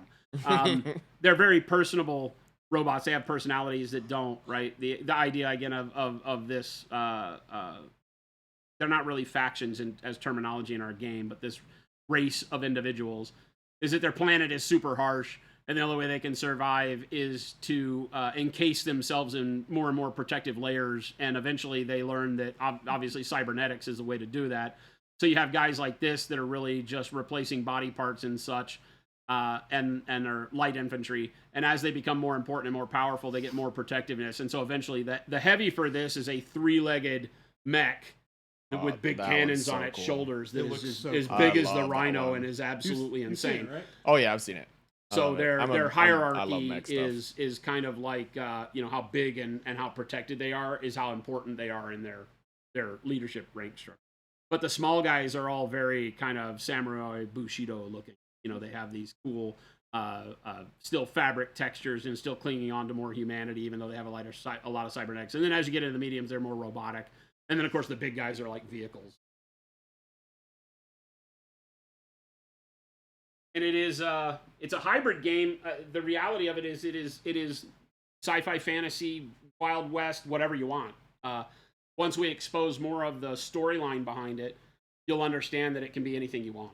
Like if you want to go buy unicorns or Care Bears or whatever, your army can be whatever you want it to be. We had one person say, "Hey, I've got all those little homies from the bubble gum Oh machines. yeah. Can I play the little homies? And I was like, as long as they're on the right base size, you can do anything you want. Also, like you could, like you were saying earlier, it's like you want to play. You have this little tiny miniature that you want to play as, you know, the A heavy. the bigger. I don't know how much you've given away, so I don't want to. Again, I'm trying to be No, really we careful are a terminology. hobby company, so one of the first things I said is I want this to be a hobby-focused game. If you come up with some really bizarre way to create your heavy, like this like, you guy could is a just heavy. Have He's supposed to be on a 75 millimeter base. This is only a big 65 mil base. diorama. So it's a bigger base. So heavies are on 75 mil bases. So on a 75 mil base, you could put like a little nurgling. Take a nurgling, one little nurgling, and put him on a pile of bodies. Giant and diorama that could be base. your That's what I heavy. mean. Yeah. It doesn't matter. Base size is all that is constricting here, and bases within a particular range define you as light, medium, or heavy infantry, and your rules go with you. It doesn't matter. There's no modeling for advantage. If you wanted to build a model that was on a 14-inch post flying high in the air and do this crazy diorama, as long as when it hit the table, it was on a 75 mil base. particular size. I don't know if I'd put it on the 25 mil, but No. you know. Oh my gosh. You should put that Good big luck. guy on a 20 mil base. Okay, Yeah, let's- so If you can do that, send me a picture. I'll buy it. Tazarelli just said Care Bears riding unicorns, and if you can make that, Jason, I might play this game. Well, you're going to play the game anyway because it's Yeah, going to you be your game. kinda don't have a so choice. you have to. So the whole reason we're making a game company is Someone to force send us Jen, Care who Bears on owns Monument unicorns. Hobbies, to have to play games. So we just outed the whole reason for it. Like, Yeah, we that's the whole don't even point. have to sell any Then games. make me We just a have to Care film Bear. Jen playing just have to games get and her win. Then So if make you me guys- a Care Bear riding a unicorn. Yeah, Care someone Bears send riding us unicorns Care might not Bears be a and horrible unicorns. thing. So I just need one of them to make it and send it, and then do it. Somebody make that. Jen- play the Jen's game. like, Jordan, move over. please. Move, Jordan. Okay. Oh, we're turning the kid. Don't turn me on. Ugh. Oh, okay, it's not Oh, bright. he gets light. I get the oh, pretty that's light. very- That's where the camera's at. Have they been what's- Have they been able to see me this whole time? You Yeah. didn't I'm tell? looking over there at Phil, and Phil's Oh. all like blown out. So It's but now he's like all bright. I've been over here just looking all gross. It's been on. I turned it on. Right Did it- when As you soon as said I that. walked- every as soon as time I we walked turn in. the computer off, that camera control changes, so we Yeah, need it to figure that resets it, out. We'll do yeah. that after Oh, okay. stream or Sounds something. like Gabe's not doing his job. We just bear with us. We just rearranged the whole everything, studio yeah. to where we have Jen over in the production desk. We've got the comfy chairs with Phil over there. So Care Bears riding unicorns. So that's the whole idea. Is that the model agnosticism of the game allows you the freedom to create your own look. So if you come to our game and just like the way it plays, we want you to be able to participate if you don't like any of the models. You know, you like I said, not everybody can continually buy more armies, and we're very sensitive to that because we're hobbyists. Because we all first. buy all the armies. And so the game is cost effective for people that want to bring their own models, right? We don't beat you over the head with pricing, or at least it's not done. But our plan is not beat you over the head with pricing. You can buy in very cheaply. And then if you want to get into the models, you can use the models you've got for every faction in the game. You only have to buy one army if you really just want it. Guys, you guys aren't ready for it. You're just not. Gabe is You're not super good ready. at his job. Is that throwing Gabe? Is that underneath Gabe the saying bu- that? He's throwing Gabe under the Gabe bus is already. Hey, Wait a minute. who's throwing Gabe it's, under the bus? Not it's me. saying Christmas Definitely wasn't sushi, me. but is it really Gabe? I think it's Gabe. It's probably Gabe saying. Chris is setting up the cameras right now, so it's probably Gabe. Chris says Gabe is way cooler than Chris. Phil G, thank you for the follow-up. No I'm the one only will person ever allowed to throw know. people under the bus here. Oh, I'm more than happy to. I'm in your bus with you. Phil G, take it easy. Have a great night. You're riding shotgun. I'm riding shotgun in that bus. If it means I get to throw Gabe, it's only Gabe though. That's the only person I put in front of the bus. Hey, somebody likes us. Oh, somebody likes us. LG, thank you. Phil G. Thank you so much. Phil G. That's my name, but just no G. Just Phil. Phil G. G, No, it's except Jill. No G part. It's Jill. Jill. That's right. Jill It's up. Jill. Her Jill name up. is no Jill longer up. Phil. What did we say was like JHLP with no vowels? Jill. It was Jill. going to be really weird if we just put a J in front of it. in front of Jill up. JHIL. It's going to be a Yeah, lot of fun. Jill. Weird. We love the idea that everybody has a J name here. Why It's did we very decide on the difficult. J's? Just because we call it Gabe Well, Jade? because we were in here one day and it was like, and Jacob was sitting in a chair. Jacob. That's right. I forgot Yeah. Jacob exists. And, He wasn't here today. Out of sight, out of mind. Or Jacob. Jacob, if you're watching, we love you and we missed you today. Yes. But He no, was- yeah, it was Jacob was in here. It was Jason, Jordan, Jen, Jacob, Oh, okay. and Gabe. And Jabe. Oh, So we Jabe. changed Okay. it to Jabe. That makes sense. That the full tracks. J team. J team. So now everyone else has to have a J name. Yep, it's true. Got it. including you. The J Phil. Crew. Jilp. We're the J Crew. Jake. The J. Copyright pending. I think someone else might Yeah, have poor, that one. poor Jacob. He was. You heard his voice last night. It was Dude, Jacob sounded terrible rough yesterday. around the edges. Homie sounded like he'd been singing opera for 6 weeks. Yeah. He was just yelling too much. Maybe because he of has his that excitement. hobby that we don't know. Maybe. I could see him No. get He into could it. be an opera singer. He's I too told you he's busy. trying to take up to his dad as a ukulele yodeler, Ukulele banjo yodeler. yodeler. Banjo, that's what it was. He's Banjo, yodeling. yodeler. I used to play the banjo. Fun time in my life. Fun time of my life. Thank weird. goodness we're not there anymore. Yeah, for real. I sold it. I didn't want it anymore. Like bad decision made. No, it was a good decision. correct. Just I don't have the patience to learn an instrument for too long. Banjo's a tough one. It is. It was Not interesting. an easy instrument. It was fun though. Very unique sound. Marco, Oh. have a great night. Thank you. See you, for the Marco. raid, Bye, For Marco. stopping in, for hanging out for a bit. Marco, thank you so much. Much love. Hope you're doing well. We have a question from One Plus Saves. How would you make a dark mid-light set from jade? Right now I'm using dark blue, jade, turquoise. Not sure if the turquoise has too much spice. Buy Dark Jade and Bright Jade. Right, Jade, yeah. Look We Making have it those. easy for you. They Look at that. exist. That was a sales pitch. Boom. I would do dark blue and jade for your dark if you don't have dark jade and bright jade, but we have a dark jade and bright jade color now. So you're on the right track. The other way to do the high end is to use bright pale green and jade to brighten up jade. Yeah. So if you have those colors, which you should, if Jade. you've got expansion sets 1 and 3, which I can't remember if you mentioned anything from 3 in your statement there, but if you have dark blue and jade makes a fantastic deep color. And then bright pale green added to jade will brighten it up really nice. Now, I worked through that whole staging on Morgana Le Fay. She is dark blue base, and then jade and dark blue, Bye, Jade. and then jade, and then I started adding in white, blue, and warm flesh because I wanted a little bit more yellowish skin tone on her, not just completely alien greenish blue. So there's a little bit more warmth and yellow in there that you can see like on the top of the thigh and shoulders and things like that. So you can use other colors, but it will start desaturating your jade away. But this gives you a good representation of where you'd be. You'd stay more in greens if you use bright pale green into jade, but it will add more blue if you go to turquoise, right? It'll lean into the blue side of jade. If you go into bright pale green, obviously you'll stay more on the green side of jade. So it just depends on what you want to do. Since you're committing to blue on the shadow side, sometimes I like to go warmer on the top end. You could even try bright yellow green, right? That's obviously going to get you really warm really quick coming out of jade and isn't going to give you the same brightness. So you'll have to figure that out. But I like bright pale green. You know, it's not going to add a lot of warmth to jade, but it is going to keep you into the green mode. So your highlights would trend green, your shadows would trend blue. That gives you a nice balance. And then you could even add in a little bit of warm flesh or some other yellow in with the bright pale green to get you a little warmth like I've done here. And One Plus, where do you live? Because there are stores all over the world that carry our products, so there might be something close to you. MonumentHobbies.com is not the only place to buy our paint. Yeah, we have distributors everywhere. Washington, There there's are none some here. Sure in there are. Washington.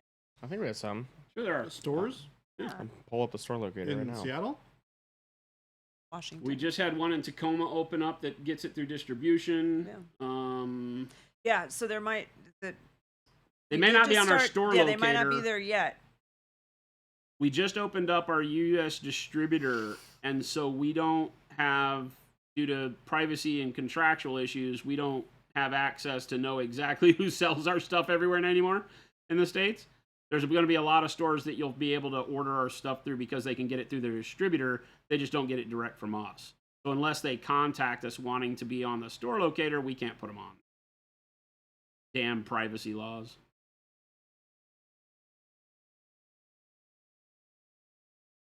We're at in Washington. We have a couple stores in Washington. Who we got? Couple new ones that we've opened recently. What stores? Hit me with them to see if I know which ones they are. We got the Book Rack, Cosmic Games. Book Rack's on an also- island, I think. Oh, is it? Okay. Yeah. Red Castle Games, Geeks and Games, Rune and Board. Nope. Gamers Haven. Nope. Magic Stronghold.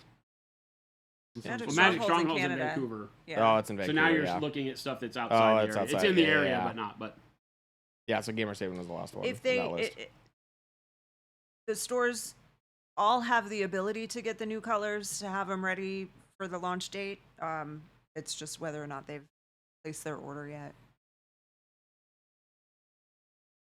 We have a lot of orders. I have a stack on my desk. I have a stack on my desk. ready. large stack. Oh, they're gonna start. They ship next week. Yeah, they ship out next week. Yep, we got it all ready. They finished map today, didn't they? Gold Varnish. I Yep. think they've- Yeah. Yeah. Yeah, they we have all of them. Yeah, they have all of it. So we're gonna start. Packing them. We're gonna start packing on. tomorrow. Well, I won't tomorrow because I won't be here. It's Phil's um, birthday tomorrow. it is you my guys. birthday Everybody wish Phil a happy So, birthday. Our Happy birthday's so Christmas. close, Bill. New It guy is. Jillip, a happy birthday. New guy Jill. I'm excited. What do you? Jordan's you doing? birthday is while we're at Gen Con. It's the last day. Is it? Yep. Yeah. Nice. It's on Saturday. I'm buying you a cake. Yay! And then throwing I'll it buy at you a cake too, and I'll eat it while you're gone. I didn't say I was Oh, giving it to you. that's a So- bummer. I said I'm buying you a cake. I didn't say what I was gonna do with it. I'll put it in your pillowcase. Hey, Go Law Sue says Dog, happy birthday, new guy Jill. Thank Yeah. you. Happy birthday, Go you Sue, guys, happy Joe. belated to you. How old am I? How old do you think I am? 12. Not you. I I mean, meant I chat. know the The answer. people I like. All right, hold on, chat. Hold on, chat. I'll fight. Oh, paintbrush. Here. So you should paint a mini with that. You should do a challenge where you paint a whole is mini. He about to beat you with a with a- house with painting a big brush? That house would be a hell of a paintbrush. way to go down.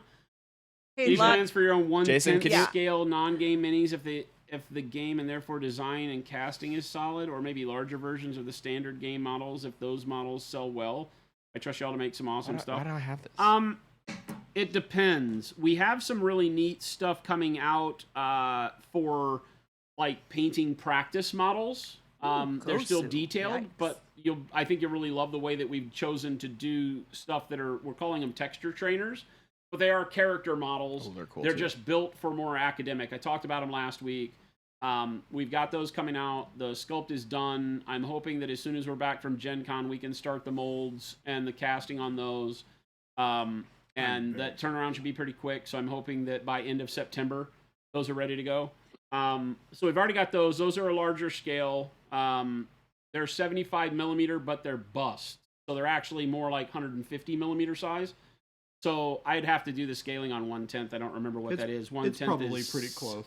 1/10 is about 75 millimeter, right? No, it's more.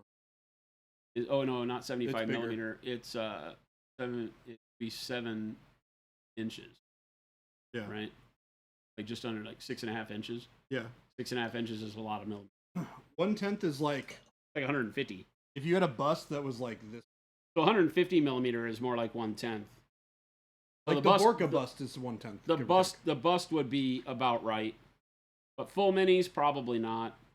Oh, those would be huge. With all the work that we're doing on the games right now, even the games that aren't miniature games necessarily have a miniature component to them that I think you guys will really like, and so that's where our focus is.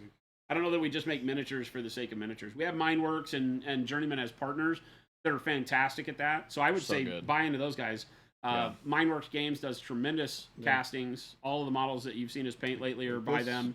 All the Journeyman models are cast by Mindworks now. They really know resin, the best resins we've seen. They're fantastic. Literally the best I've ever seen. Scott says, I love Marco's work. His ethos, his videos are very well crafted, and I love the over-the-top accent. I feel like Super Mario would watch his video and be like, you could dial it back a touch.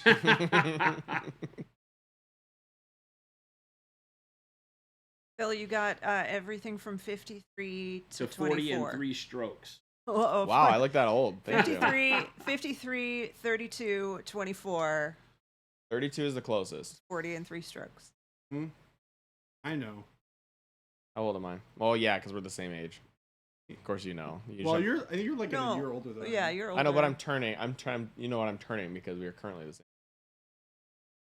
No, he'll. You're a year older than Am I? I am. 31. I am turning. You I have thought a you were big already 30. birthday. You guys need to go out and Gordon's a young buck. buy him some shots. Dude, I cannot wait for Jacob to turn 21. Me That is neither. gonna be the funniest weekend ever. How did we employ such young people, Jen? I don't I know. don't know why do you? Yeah, it's I'm great. used to being the youngest person at all the companies I work for. Turns out it's We been got 5 or some- 6 some years, young and it's ones. not anymore how that works. Now I'm one of the We're- oldest. We're investing in the next generation of hobbyists. We are. That's what we're doing.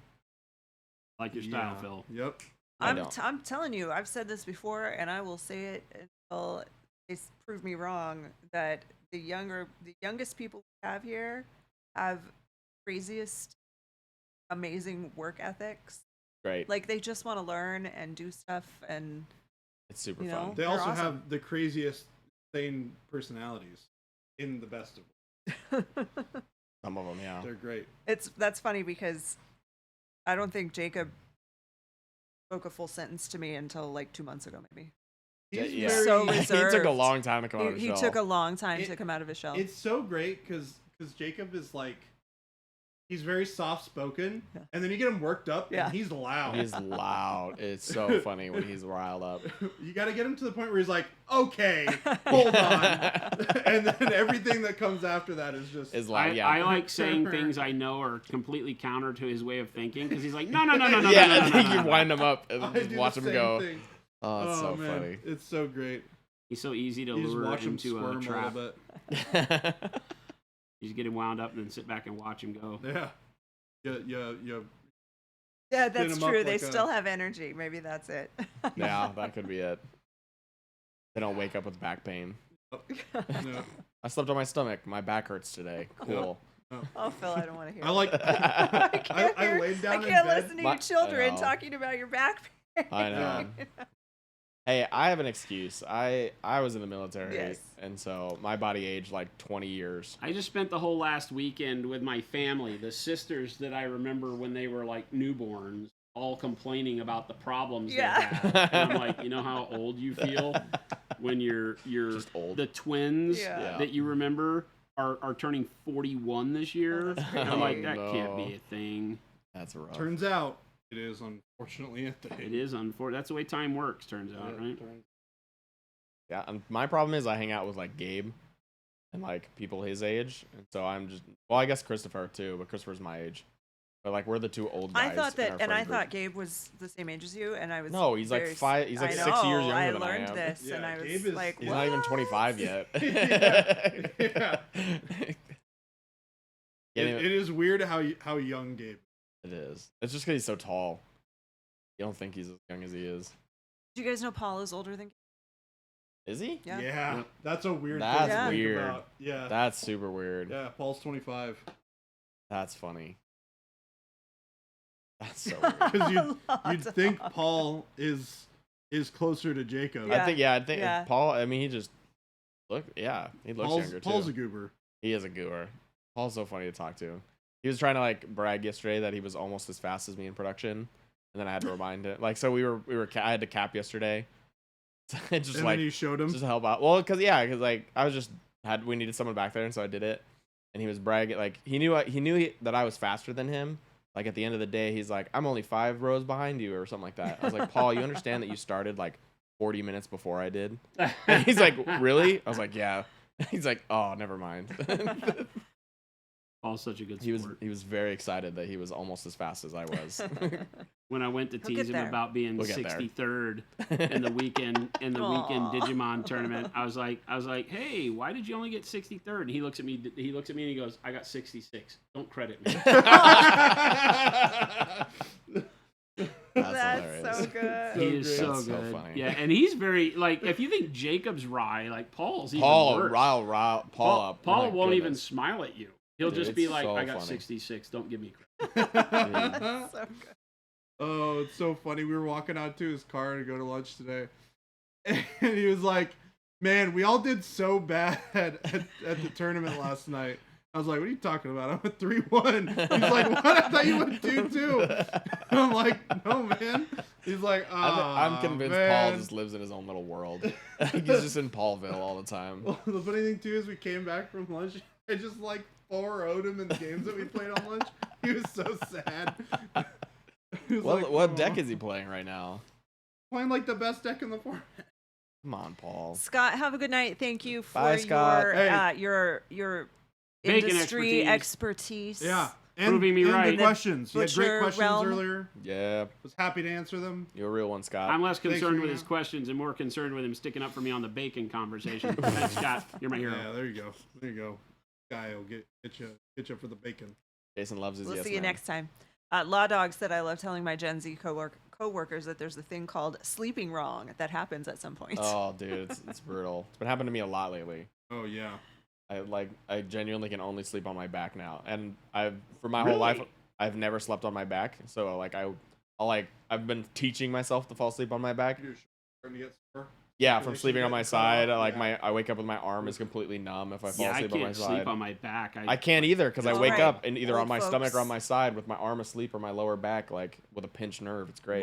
When we start to enter the elderly phase of life, there are things you can do to make yourself more comfortable. You put a pillow underneath your That's what I do that when I fall asleep. Okay. Because it helps me fall asleep, but then my body like naturally because I've wants never to turn. wants to because my whole life I've never slept Yeah. on my back, so it's just like I'll wake up on my side or on my stomach.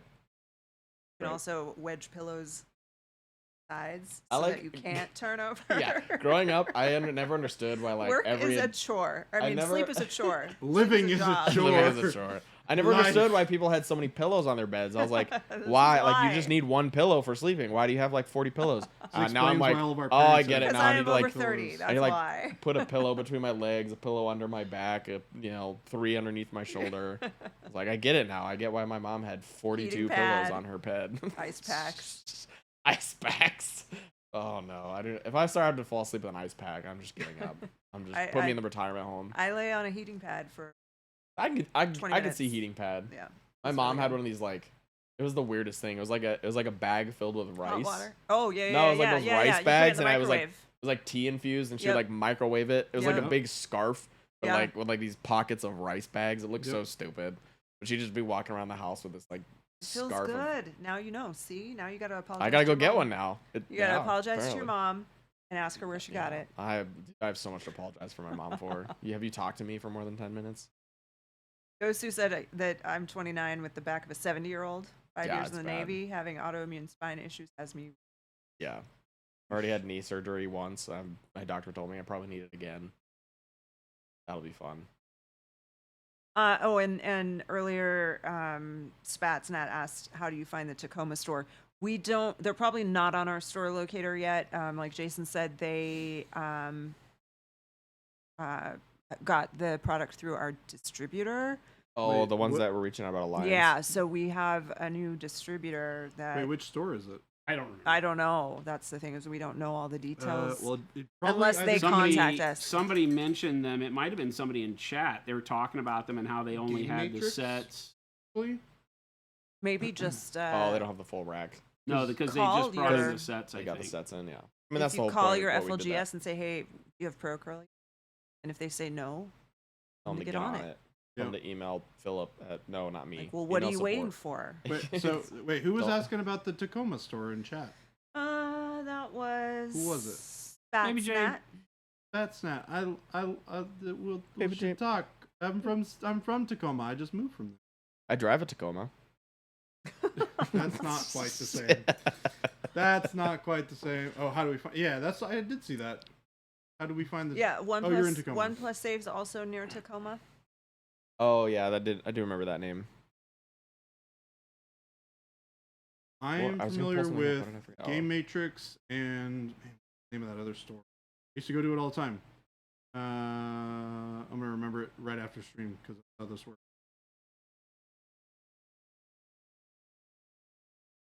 Wait, so tip of my brain. We're going through the filing cabinet. Tip of my We're finding brain. it. No, I lost it again. We'll find it again. My brain works funny. Tell me.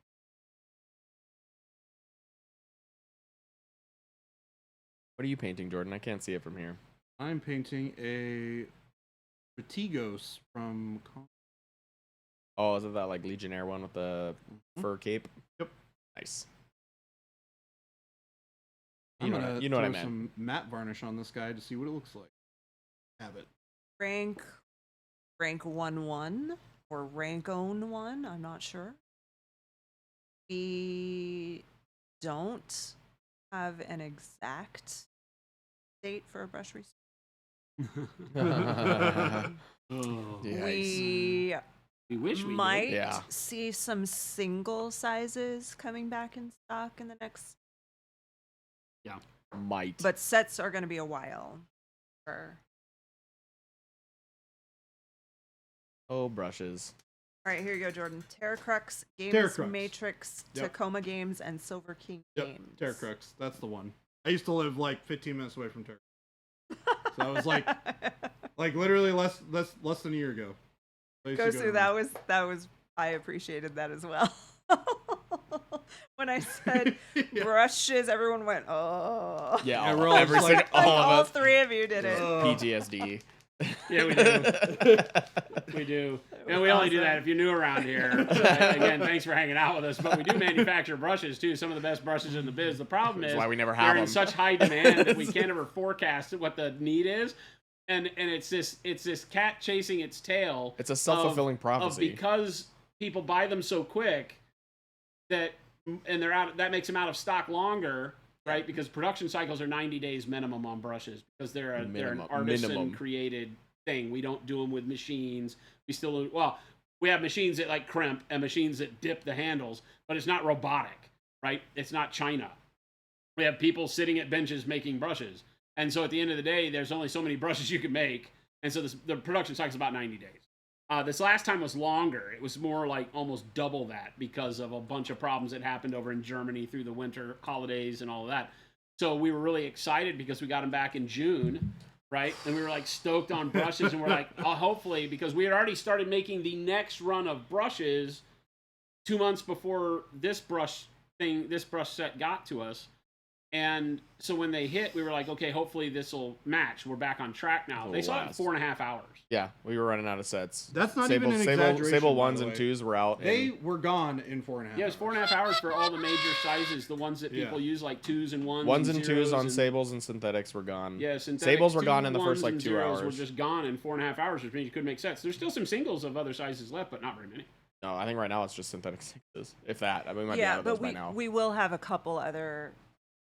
All of the major sizes Sizes. are being ramped up and done in more staging. The problem is that it means we won't be able to make sets, but we'll have the popular sizes in as singles. So, is the goal. Keep checking back. People So keep One buying Plus them and- Save called all the major game stores in the area, couldn't find the paints. Did you yell at them about this? Did you Yes. yell at them? Did you scold them and tell them that they needed to get their act together? Get it? Oh, and rank, is it rank 1-1 or is it rank own 1? Oh, and Trying it, chat. What are you doing? Matte- We're using matte the matte varnish. varnish. let's go. Not shiny. It's not shiny. As opposed to ooh shiny. This is where we all hope that production filled the right mix into the right container. Ooh. Ooh. Well, we're about to find They out. do aren't great we? work in production. I set them up for success before I left. They're fine. I Say did. that. Do you know how many processes I made back there? So many. Got at least one Paul. One Paul, at least. No more lemon. Which Summerlin, hello. Gen Con in T-minus a few days. Yeah, it's Seriously. crazy, isn't Yep. it? Crazy. I get to drive there, Yeah, guys. Phil's excited. So excited. Road trip. Road trip with Gabe. Me and Jabe be driving there. We leave on Sunday. All right, we can see this shininess here. Let's see if we can kill it. No shiny allowed.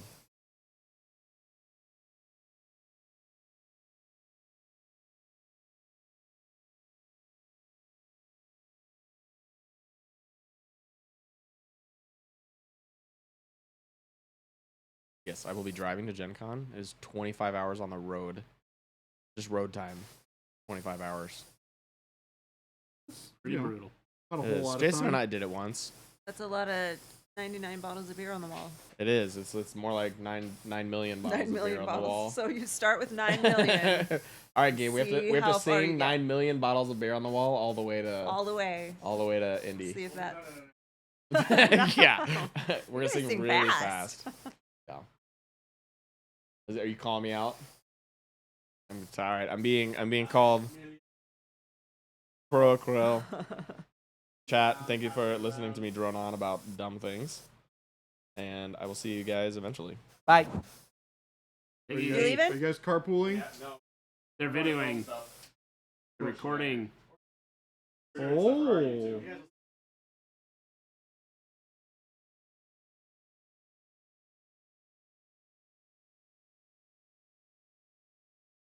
Christmas sushi, taking advantage of us in our Phoenix- facilities to make his own money. Phoenix Mercer said, Jason, what is that new maker? This is the one that I started designing over a year ago, and our mechanical engineer worked with me to get it prototyped. It's a 3-stage holder. It's got the cork shape that I love so much, right? This is the 3D printed, but it's like Delron 3D printed. It's an industrial 3D print. It has the magnetic, although the magnets didn't glue in very well in the structure. Got the magnetic portion, right? That gives you a top, so you can have a bunch of those that you can put minis on, and then this screws in, right? So it has this middle section here. This would be tooled. Ultimately, was designed to be tooled out of aluminum, so this would be aluminum, give you a really nice, cool, firm, positive grip on a fairly chunky piece, and we could do it in multiple sizes, all with the 1/4-20 thread, which is the camera mount thread, and then you would just screw the middle piece into it, and we could have different middle pieces for you that did different things. This one has the inserts for extra sets of hands, so the clips, so that you could have, like, you know, your finger rest, or a hinge piece with an alligator clip on it to hold a piece, right? If you were painting something, you know, that wasn't a full model, just an arm, you could float an arm on it and paint the arm if you held it with the clips. So it's got a lot of really neat engineering. It's unfortunately not very cost friendly for production. So we have not gotten to a point where we are ready to dive in and really get it made. Because for those of you that don't know production very well, to make it out of plastic would be a lot less expensive for you as a consumer, but a tremendous expense for us at the production side for all the molds and such. And we're very reluctant to do that because we just don't know how many people would be, you know, willing to switch over from like the standard GW one that they use, or, you know, Red Grass or whoever is making one. Is a cheap 3D printed, you know, plastic molded thing. Engineering would cost a lot. Well, the engineering's already done. We've already paid for all that. The design's ready to go. We had a local firm do this test print and quote us for what they could do to cast it in various urethane resins and things like that, and the cost was...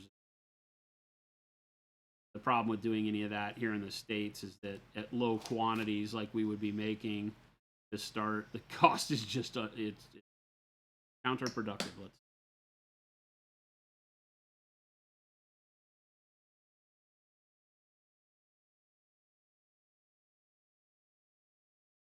Cork tops full of sand. Yeah, I mean, I use corks, right? I use big wine jug corks, like size 30, size 28 to 34, 32 size corks, I think is the range that I use. And I love them. But there's times where you want them to do more, like be built, more purpose built. And of course they wear out over time and chunks fall out of them and things like that. So, you know, we're always on the lookout of ways to do things with common tools that we already use, but just improve upon the design and such. And we have. The design proves out and works really, really great. It's just tough because the cost. Like I think that those of you that have known Monument Hobbies for long enough know that we are very reluctant to make products that aren't a good perceivable value right out of the gates.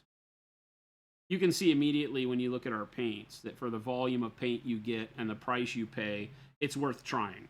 And that was our goal because we make some of the best paint on the planet. And we were like, well, how do we get people to try it? Well, we make it a good value. So we manufacture our own paint. That's easy for us. Stuff like this, it's just a little bit difficult because it's a material thing. You start getting into more engineered materials, you have to start getting into much higher quantities before that same pricing.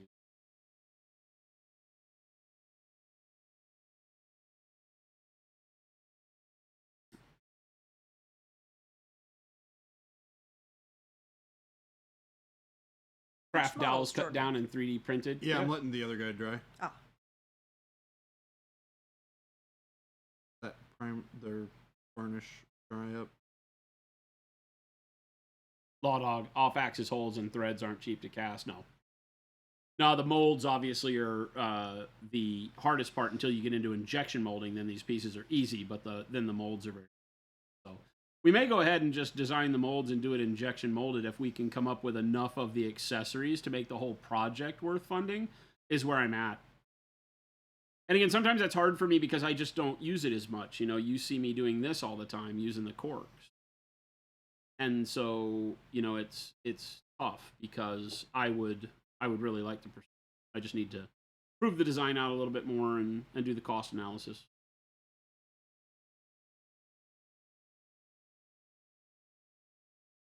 Not impossible. I like this. It's cool. It looks really It's good. really cool. I really like this. ABJ showed me how to finish my Vader yesterday. Now the Obi-Wan I'm in the process of painting too. Killing it, dude. Look at you. It's like all you got to do is hang out here. Right? We got you. I just happen to be painting all of the things that you're painting right Well, that's the nice thing about Shatterpoint. There's only like 18 models, so you have Half a of pretty mine are good done. percentage chance to like a 6% chance to see the model you're working on. Yep. I would say half of the things from the starter are out of luck. A question about your varnish: is it in a thin state where it can go right in the airbrush? Yeah, he just Yeah, I he just just did it. did.